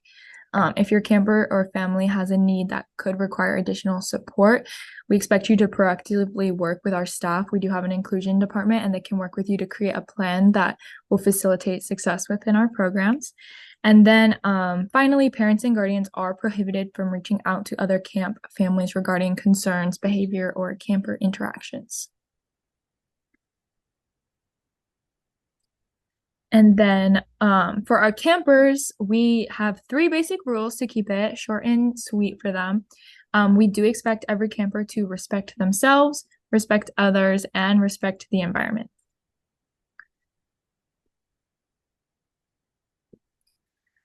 So this is a pretty basic weekly schedule. So on Mondays, we're going to do rock climbing, swimming, field games. On Tuesdays, we have a trip to the Marina Aquatic Center out in Marina del Rey. And then on Wednesdays, we're going to have our first field trip. This is kind of a smaller field trip. Some examples we have are like bowling, the movies, Dave and Buster's. And then on Thursdays, we're going to be going to the beach. It could change. It could be the Marina Aquatic Center, but we're hoping to go to the beach every Thursday. And then on Fridays is our extended day field trip. And that's going to be the big theme park, Six Flags, Disneyland. And that will be an 8 a.m. to 8 p.m. trip.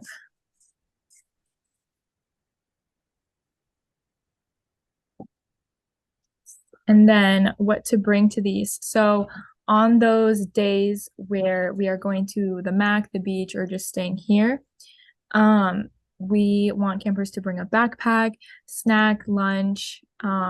They might need extra food, water bottle, sunscreen, a hat, swimsuit, towel, and comfortable closed-toed shoes. And then for the field trip days, which are Wednesdays and Fridays, we want them to bring the backpack, snack, lunch, water, sunscreen, hat, camp shirt. It's important they wear their camp shirts on those Wednesday and Friday field trips so that we can easily identify them when we're out in the community. And then comfortable closed-toed shoes. So yeah, this is an overview of our field trips. Right now we have 6 weeks that we're doing. So week 2, we're going bowling and to Six Flags. Week 4, we're going to the movies and Disneyland. For week 4, Disneyland will be moved to Thursday, and then we'll just be going to the beach on Friday. Week 5, we have Pirate Adventure, which will be moved to Tuesday, and then Universal Studios on Friday. And then week 6, we have Sky Zone on Wednesday, California Adventure on Friday. Week 7, we have Top Golf on Wednesday, Knott's Berry Farm on Friday.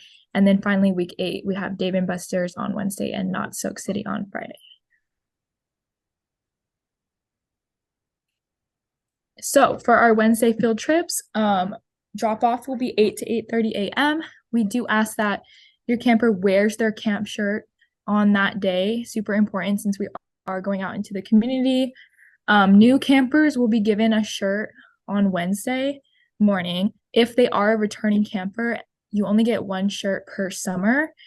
So we ask that if they already have that shirt, like if they were here a previous week, that they do wear it.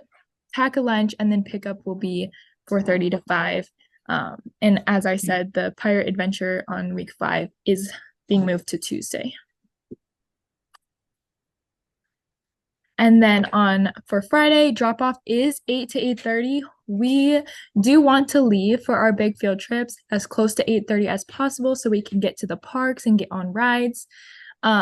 That means that we would really appreciate if you could try to drop off your camper as close to 8 a.m. as possible. That way we can get going on our way as soon as possible.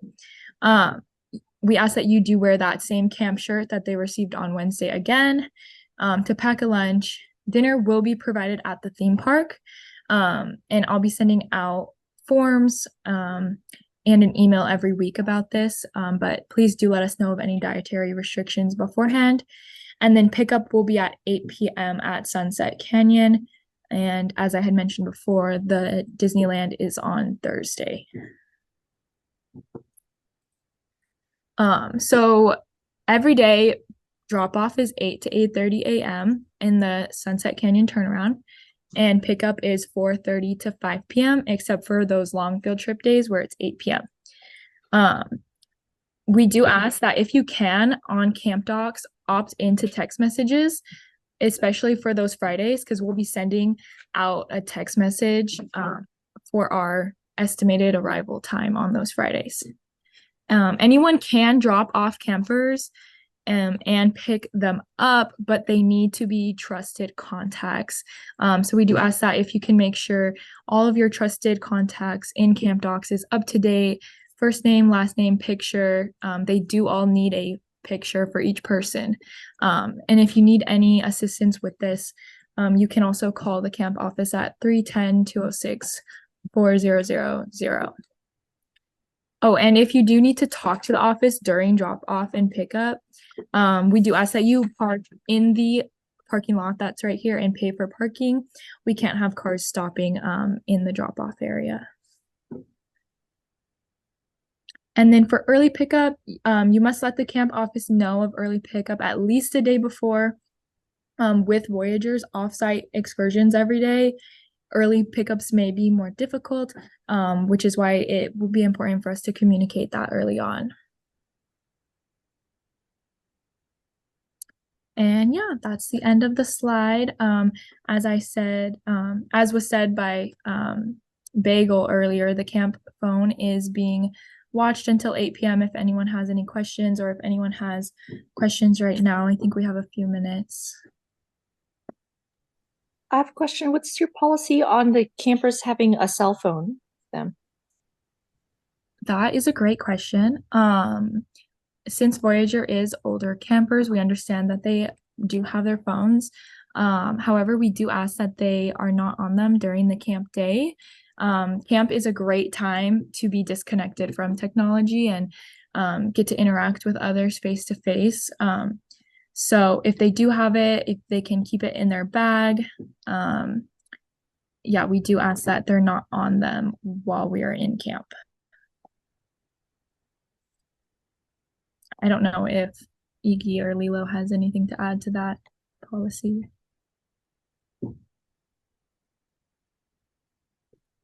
Yeah, Cindy? I think along the same lines as that last question, what about Apple Watches? Will they be able to have them on their person during the day or no? Yeah, if your camper does have an Apple Watch, they can wear it. I think it's the same exact thing as the phone.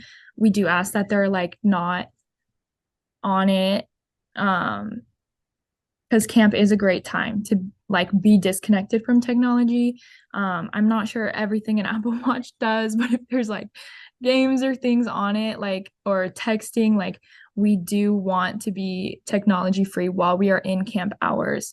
And if they do have these items on them, a phone and Apple Watch, just making sure that they are aware that it is their responsibility to be watching those items. And if it gets lost anywhere, it's their responsibility for it.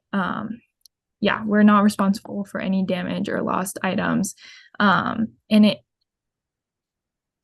if it does get like distracting, like if I have to tell your camper, 3 times to put their phone away and engage in the activities, we may take that electronic device away from them for the day. I have another question. It's related to if a camper, is there a minimum age where a camper can check themselves out of camp? Like if I asked her to meet me on campus somewhere?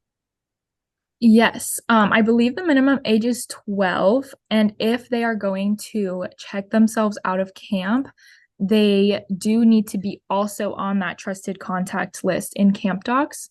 So you'll just need to put their first and last name in there and a picture of them, and that's how we can check them out. Okay, great. And they can then also be the trusted contact for their younger sibling as well. She's going to have her brother at Discover in the same week.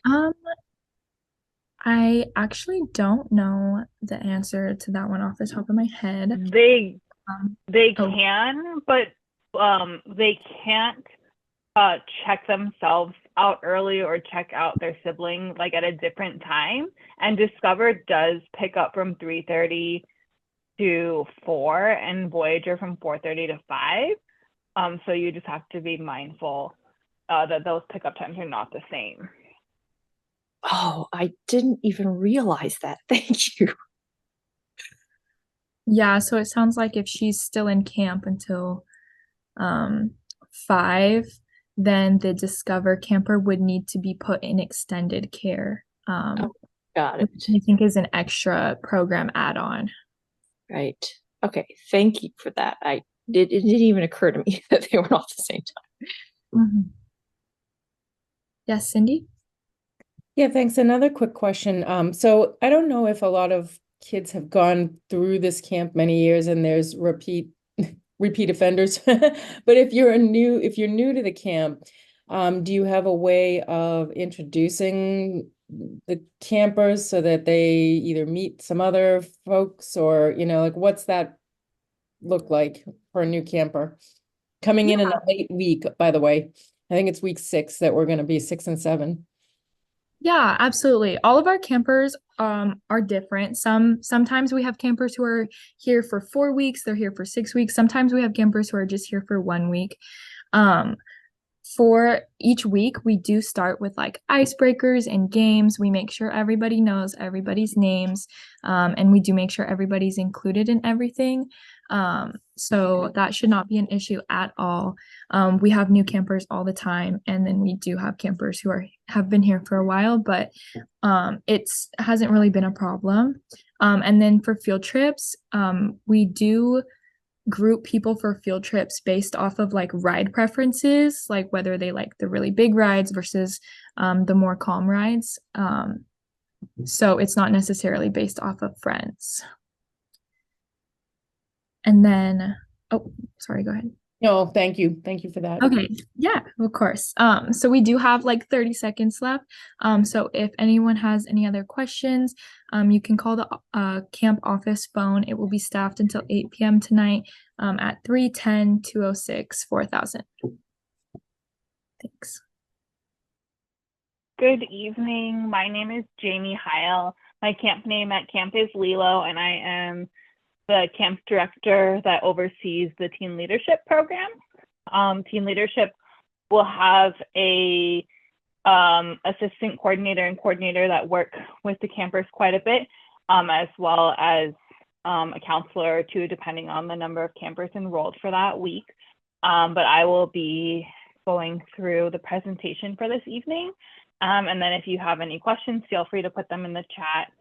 Or at the end, we should have a few minutes for you to unmute and ask any questions that you have. This presentation is also being recorded for any parents that are unable to be with us live this evening.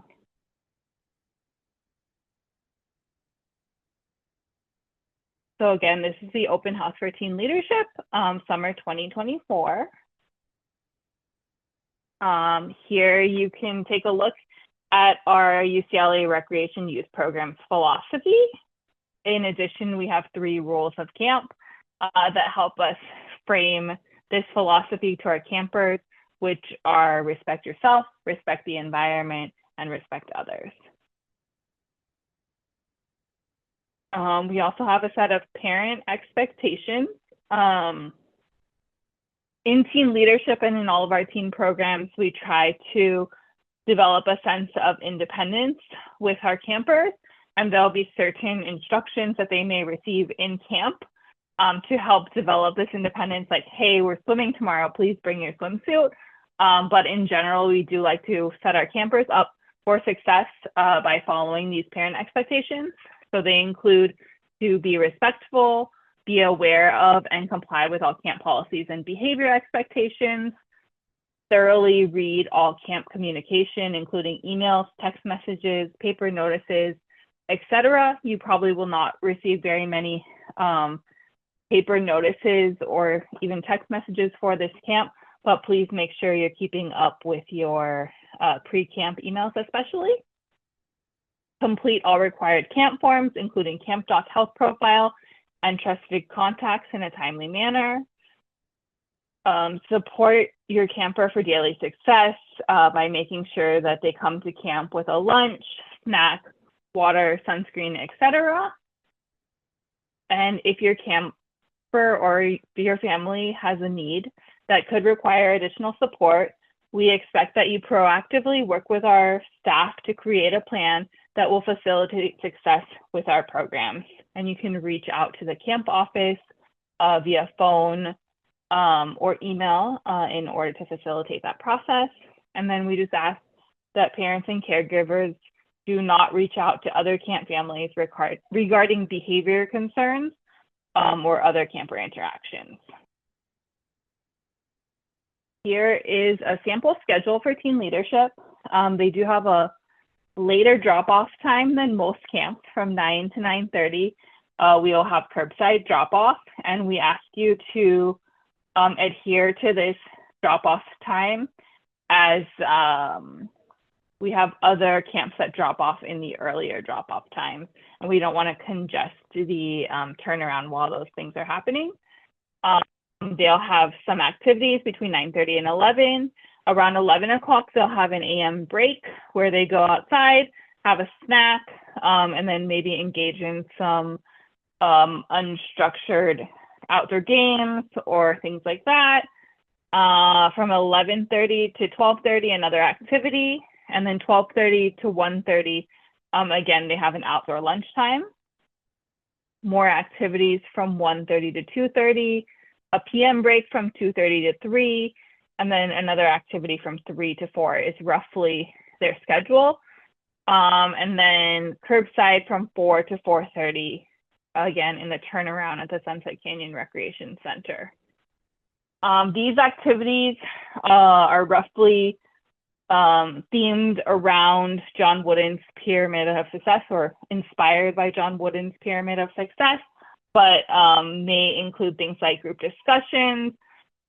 We try to limit the lecturing, but could involve some PowerPoint presentations, or even like TED Talk videos, things like that. Team building activities, and other activities that help build around these themes.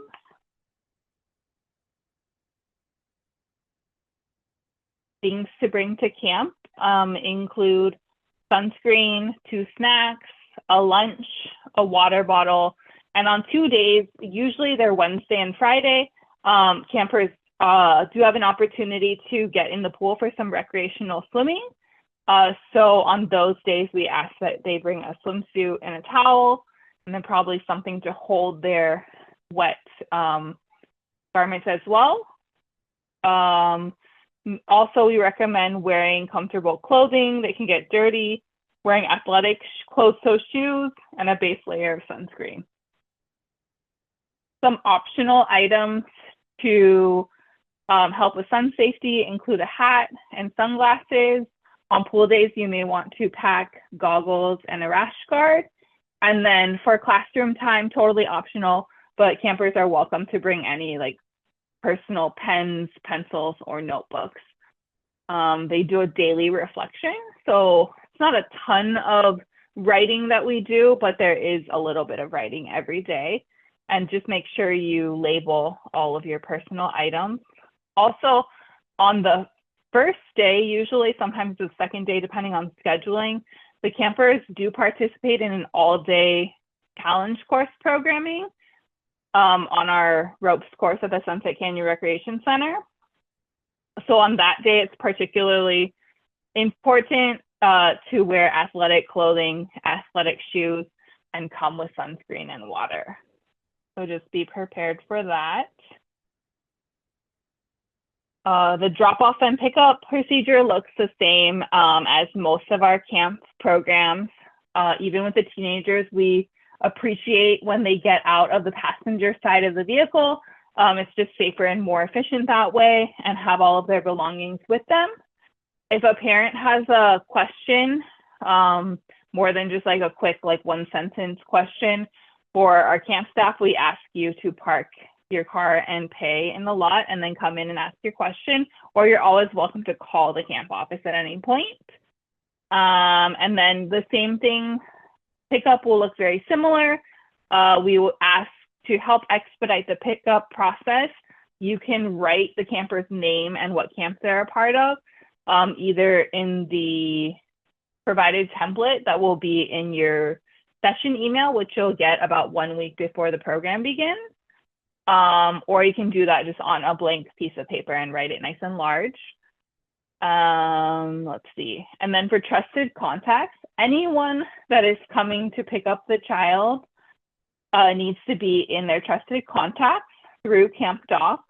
That includes like the person that paid the bill. Parents are not automatically listed in trusted contacts. Also, if your camper is 12 years old or older, they are eligible for self-sign out, and you would indicate their ability, your approval for them to be self-sign out by including them in trusted contacts. So you would add their name. You can use your own email and phone number if you prefer, and a photo of them in their trusted contacts, and that will indicate to our staff that they are allowed to self-sign out during sign-out time. For any late arrivals or early pickups, parents are not allowed to enter the Sunset Canyon Recreation Center. And if you come outside of those normal drop-off or pickup times, we would ask you to call the camp office. For any early pickups that you know about in advance, we ask you to let us know at the camp office 24 hours in advance, and we may not be able to accommodate any early pickups after 2:45 p.m. Just because our regular slate of pickups for all of our different camps that we offer begin at 3 p.m. So our turnaround at Sunset Canyon Recreation Center starts to get pretty clogged up at that time. And we just want to keep it clear for those designated pickup times.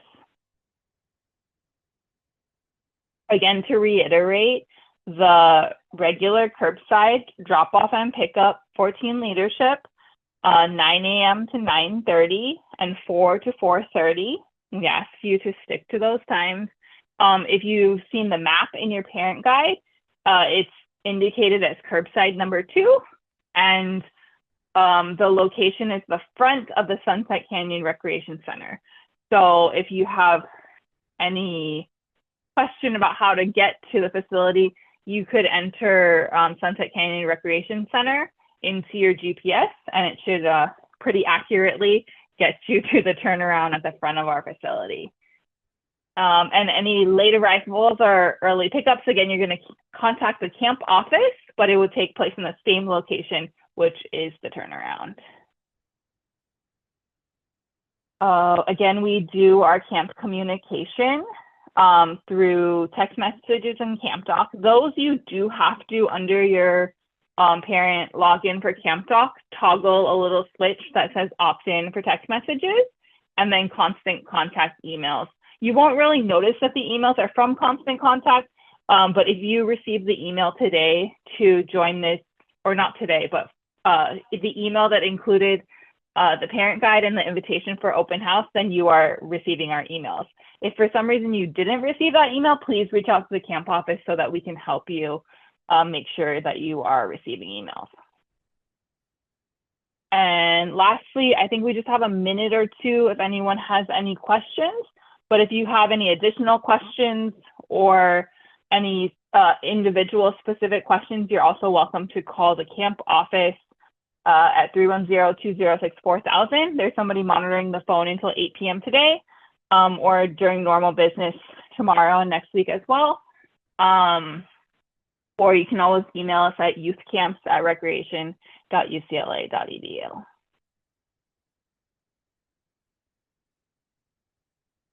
Are there any questions that I can answer about teen leadership in the next minute or two? If not, you're welcome to hop off of the Zoom at any time, and we'll get into the CIT presentation in just a couple minutes. Hi, sorry, I logged in a little bit late. Do they need to bring anything with them? So the packing list is pretty standard to all of our camps. It's going to include things like a lunch, 2 snacks, swim stuff for pool days, and that will be in the parent guide, or this Zoom is being recorded and will be posted on our YouTube channel if you wanted to go back and look at it later as well. Perfect. We are going to get started with the CIT presentation. This is for our Counselors in Training program. I am Kylie Loston. I am the camp director down at the Marina Aquatic Center. I'll be working directly with the CITs at the Marina Aquatic Center and also working closely with our camp coordinators working at Sunset Canyon for the CIT program. UCLA Recreation Youth Programs. This is our philosophy on screen. We are committed to high quality recreational experiences that are inclusive of all individuals and families. We invite you to read over this philosophy in your parent guide and to review it even with your campers. At camp, to reinforce this philosophy, we use the 3 camp rules: respect yourself, respect others, and respect the environment. Our parent expectations are to be respectful, to be aware of and comply with our camp policies, to thoroughly read all camp communication, including emails, text messages, paper notices. With our teen programs, especially our CIT program, there won't be a ton of communication with families required once the camp program starts. We will be trying to work directly with the counselors in training during their program with what we expect and need of them regarding their schedules, their camp placement, etc. Please help support your camper for success by making sure that they have appropriate lunch, snacks, water, sunscreen. We help to remind them as well. If your camper or your family has a need that will require additional support, we expect you to be proactive and work with our staff to create a plan to facilitate success. If there's any accommodation requests or needs that you will share beyond what you may have listed in Camp Docs already, please reach out to us so you can speak to someone in our inclusion department.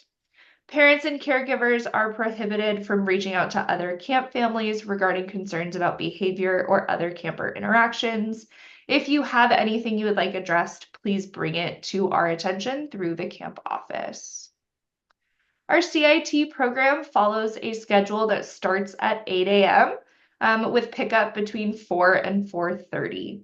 The specifics of camp programming will vary depending on the placement of your CIT. The first day of CIT camp is an all-day orientation at the Sunset Canyon Recreation Center. For all of our CITs, they will meet at drop-off between 8 and 8:30, and will complete a full day of training with our CIT coordinators and just working with the other counselors in training to be prepared for an end-of-day camp placement interview where they will be placed in one of our other camp programs.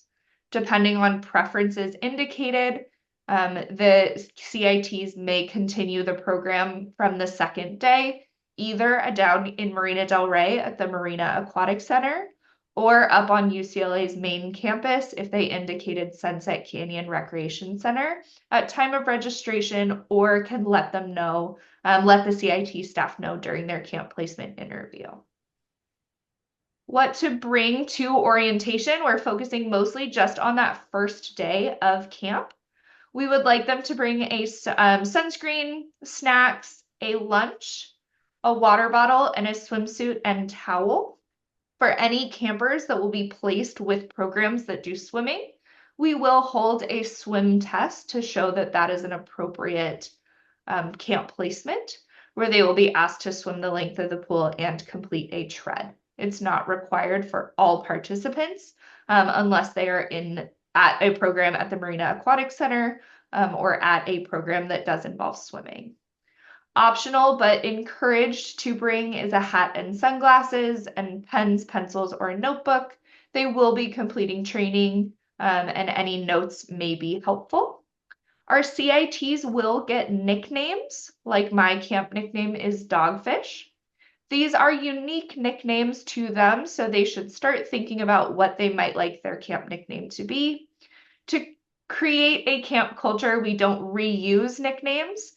So if their nickname has already been used, we will ask them to choose a different one. Drop off and pickup, even for our teen campers. We want them to follow the standard drop off procedures and exit on the passenger side with their belongings. It just helps keep the flow of pickup and drop off moving. This is both at Sunset Canyon and at the Marina Aquatic Center. In order to facilitate pickup and drop off, we need to have updated trusted contacts in Camp Doc profiles. To update trusted contacts, you'll need to upload the name, relationship, photo, email, and phone number of each of the contacts and every person who may pick up your camper. If you are authorizing your CIT for self-sign out, many of our CITs do sign themselves in and out of program. They must be listed as a trusted contact for themselves. Relationship will be self, but you need to upload their photo and their name as a trusted contact. The pickup locations are either for Sunset Canyon will be at Curbside 2 in the parent guide. It's at the Sunset Canyon turnaround. And for MAC camps, it will be at our MAC camp turnaround. It is important that the CITs are there every day.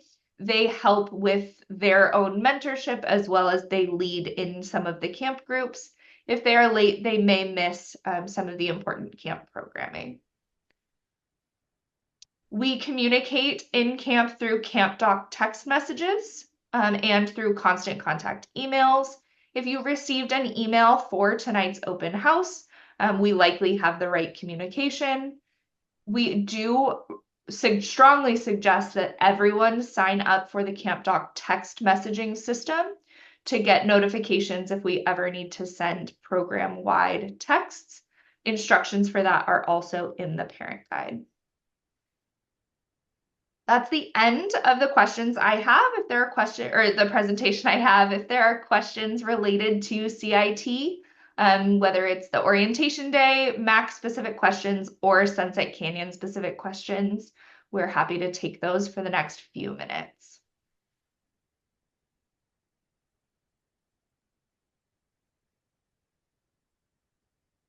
If no one has questions, that's the end of the presentation. The next presentation at 7:30 will be for the Marina Aquatic Center programs for Bruins on Water, MAC Water Sports Sampler, and our sailing camp. So we'll start that presentation in about 5 minutes. Alrighty, we're going to get started again. My camp nickname is Dogfish. I'm the camp director down at the Marina Aquatic Center. I'm going to turn it over to Pineapple for the presentation. If you have any questions, please save those for the end where you'll have a chance to ask those, or you can put them in the chat and I'll answer them during the presentation. Go ahead, Pineapple. Hi, everyone. My name is Delaney. I go by Pineapple in the summer, so I'm sure you'll be hearing from myself and Dogfish quite often during the summer. Welcome to our open house. This, as she said, is for our waterfront camps.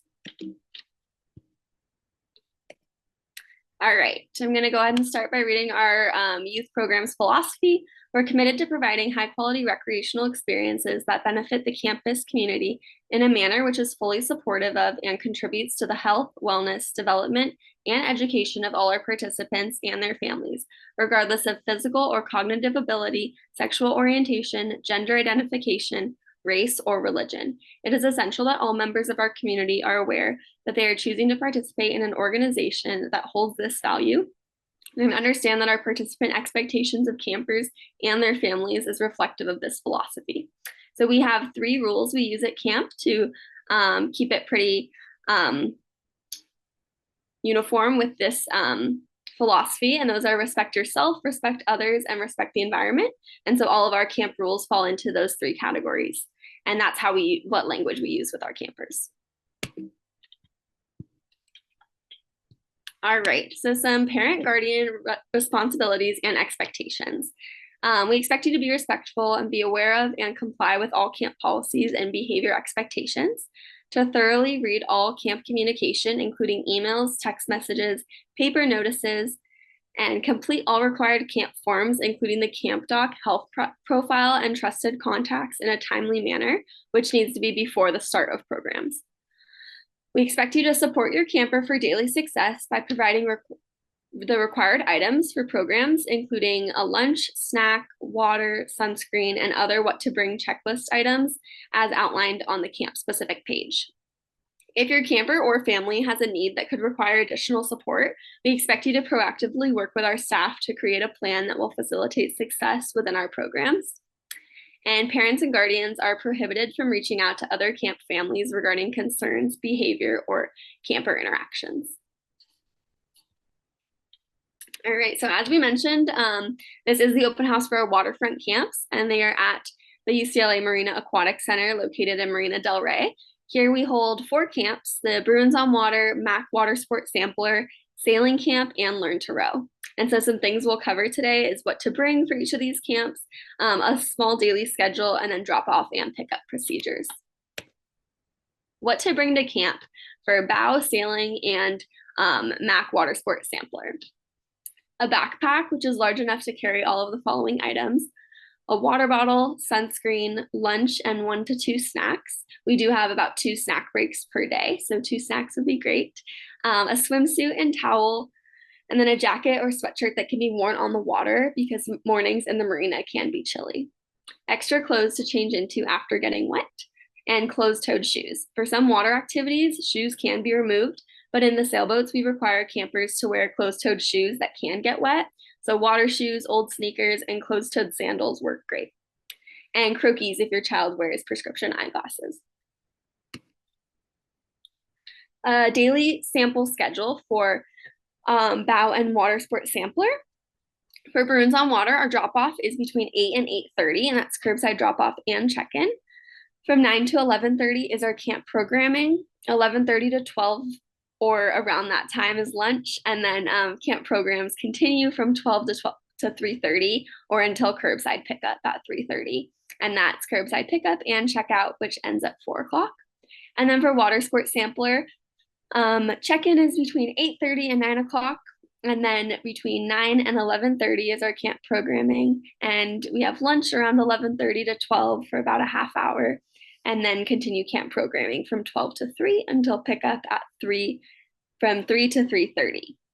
And our camp programming for these camps includes sailing, kayaking, paddleboarding, games, relay races, and land-based instruction to supplement the water activity. A sample daily schedule for sailing looks like drop-off between 8:30 and 9 a.m. From 9 to 12 is our camp programming, and then 12 to 12:30 is lunch. 12:30 to 3:30 is the camp programs, and then pickup is between 3:30 and 4 o'clock. And camp programming for sailing camp includes classroom and water-based instruction, outdoor activities, sailing games, races, and more.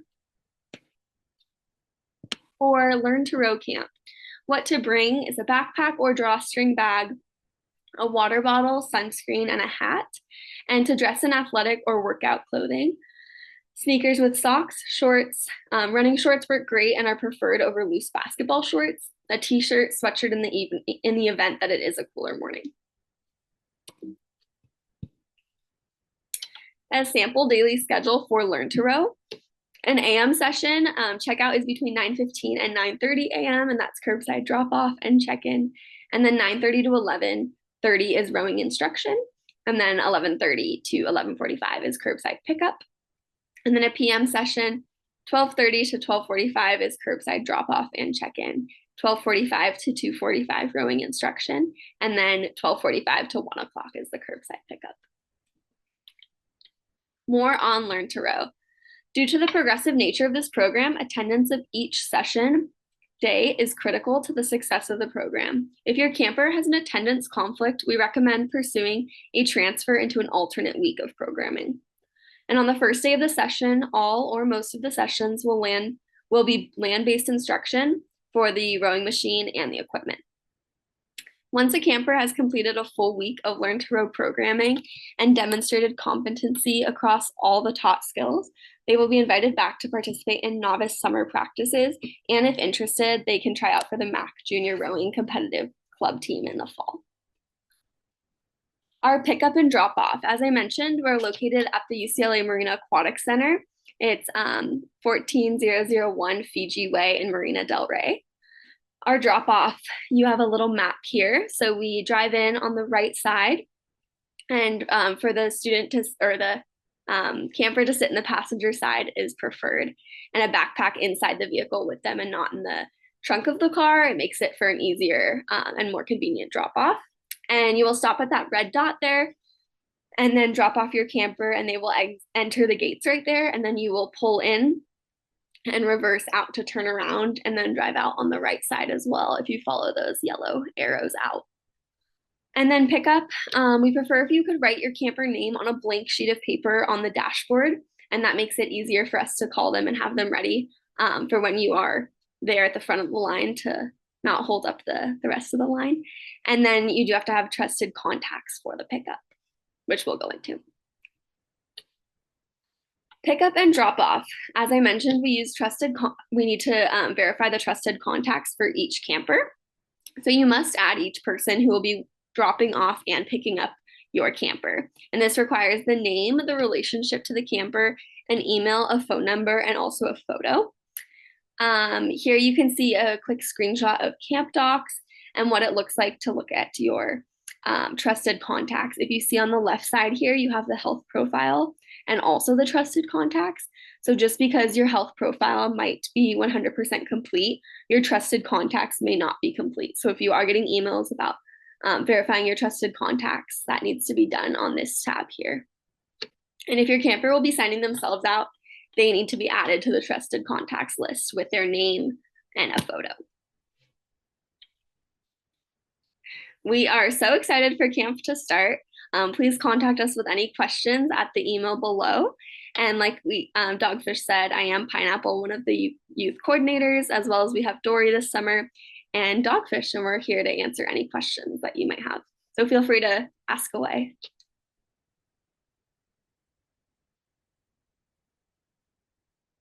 I have a question. I have a kid in Bruins on Water and a kid in sailing at the same time. Mm-hmm. And one ends from 3 to 3:30, and the other one is 3:30 to 4. Is that right? Yes. Can I pick them up at the same time? Can I drop them off and pick them up at the same time? I think we actually updated, we changed our times and one of the slides got missed this year. Bruins on Water and Sailing Camp, due to the popularity of those programs among siblings, now are at the exact same times. 8 to 8:30 drop off, pick up 3:30 to 4. Okay, thank goodness. That's what I thought. And then I saw that. I was Yeah, concerned. we confused them a little bit. We go back and forth some years because sailing and Bruins on Water are the most popular options. We did decide to align those pickup and drop off times. Okay, great. And so now they are, say that again, what are the times for Drop drop off? off from 8 to 8:30, pick Got it. up from 3:30 to 4. Okay, perfect. And I see a note in the chat asking about Crocs. Yes, Crocs work fine for our programming. I have a question. Hello. My child will be a counselor in training, but she has never done the water camp before.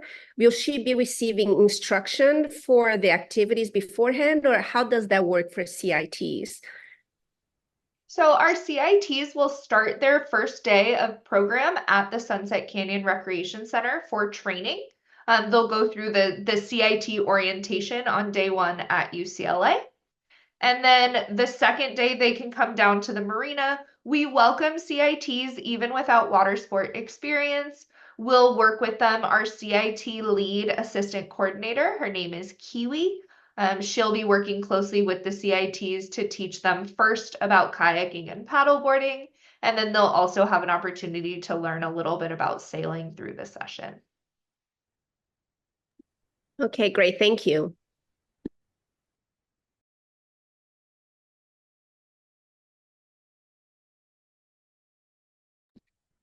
One more question. Are there vending machines in case if one day they forget water or a snack? There are not vending machines here on site. We do have water coolers available to refill water bottles, but we don't have any snacks or food available. So we rely on the camp families sending enough food and snacks for their campers.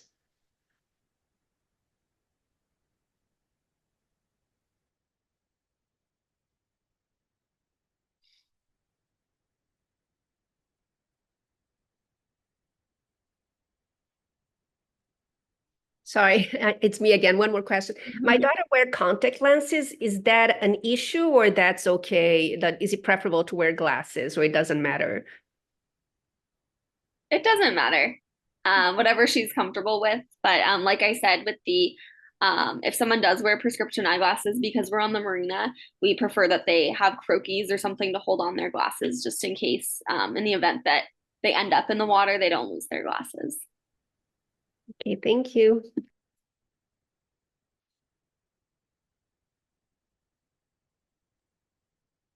The only other thing I would add to the presentation, not related to any questions in particular yet, is a new offering that we have at the Marina Aquatic Center this year is extended care for families needing to pick up and drop off a little later.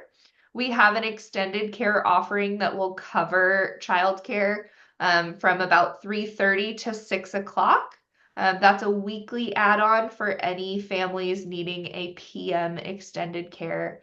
We'll be sending all of these details in pre-camp emails about a week before each session, and we will leave the option to add on extended care open until the first day of each session.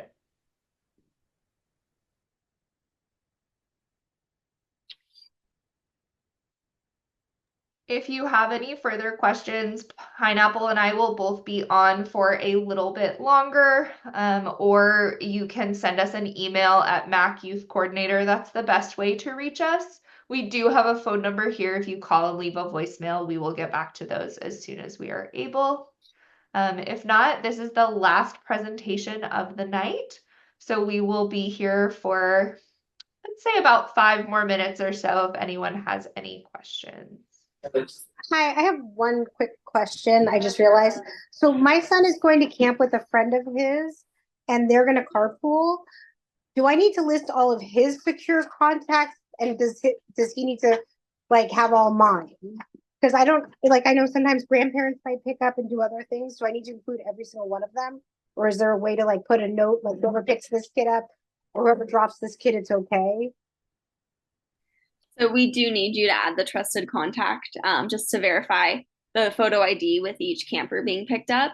But you can, like it is, you can take the other campers' relatives and add them onto yours, and vice versa. And also just let us know and we will be more aware that that's happening too. But you can add an unlimited amount of trusted contacts as well. Awesome, thank you. Mm-hmm.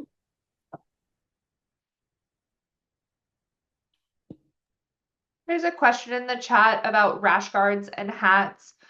We highly recommend sun protection as much as possible out here. Most of our camp programming is outside. Long sleeve UPF rash guards are great. Hats with a wide brim, either ball caps or wide brim bucket hats, especially if they have a chin strap, are helpful. As much as possible, we do try to take breaks in the shade under pop-up tents and under our tree as much as we can. But any sun protection that your campers are comfortable wearing is always helpful.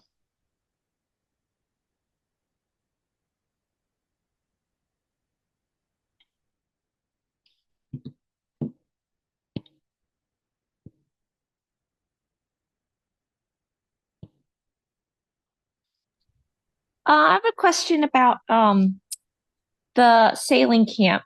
So this will be, I think, the second year that my daughter does the sailing camp. And I just wanted to know what skills they would be working on, because I assume there's plenty of repeat campers with that camp. You want me to take this one, Pineapple? Go for it, yeah.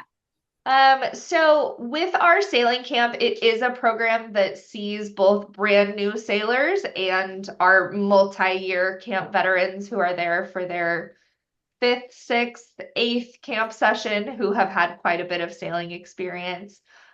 We start everyone on the first day with a refresher of just rigging reminders, sailing concepts. We do rely on our returning campers on the first day to be kind of just peer leaders. We'll try to sometimes nominate them as boat leaders to help not only refresh their own skills, but help teach some of the other skills.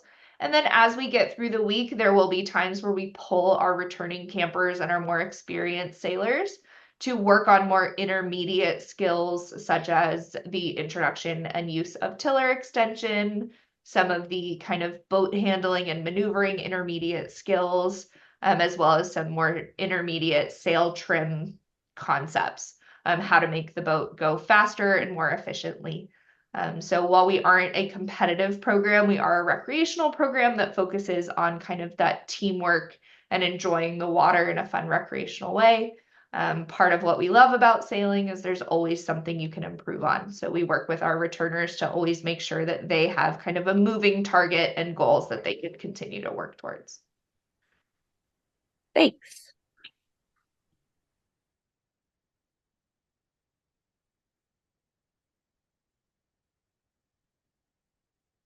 We'll stay on for about 1 more minute if anyone has anything.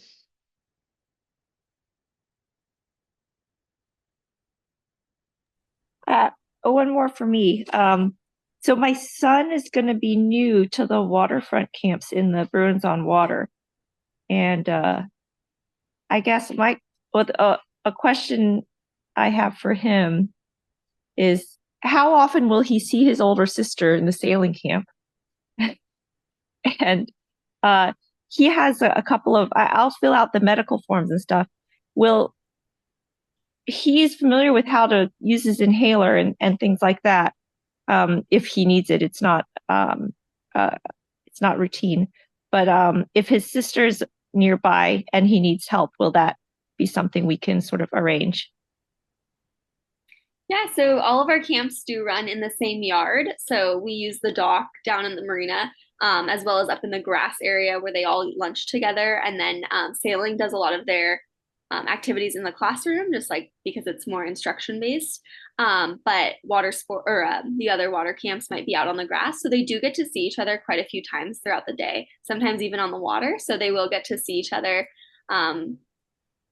countless times throughout the day in transition times. But then also if he did need support on any of those, we could arrange to make that happen. Thank you.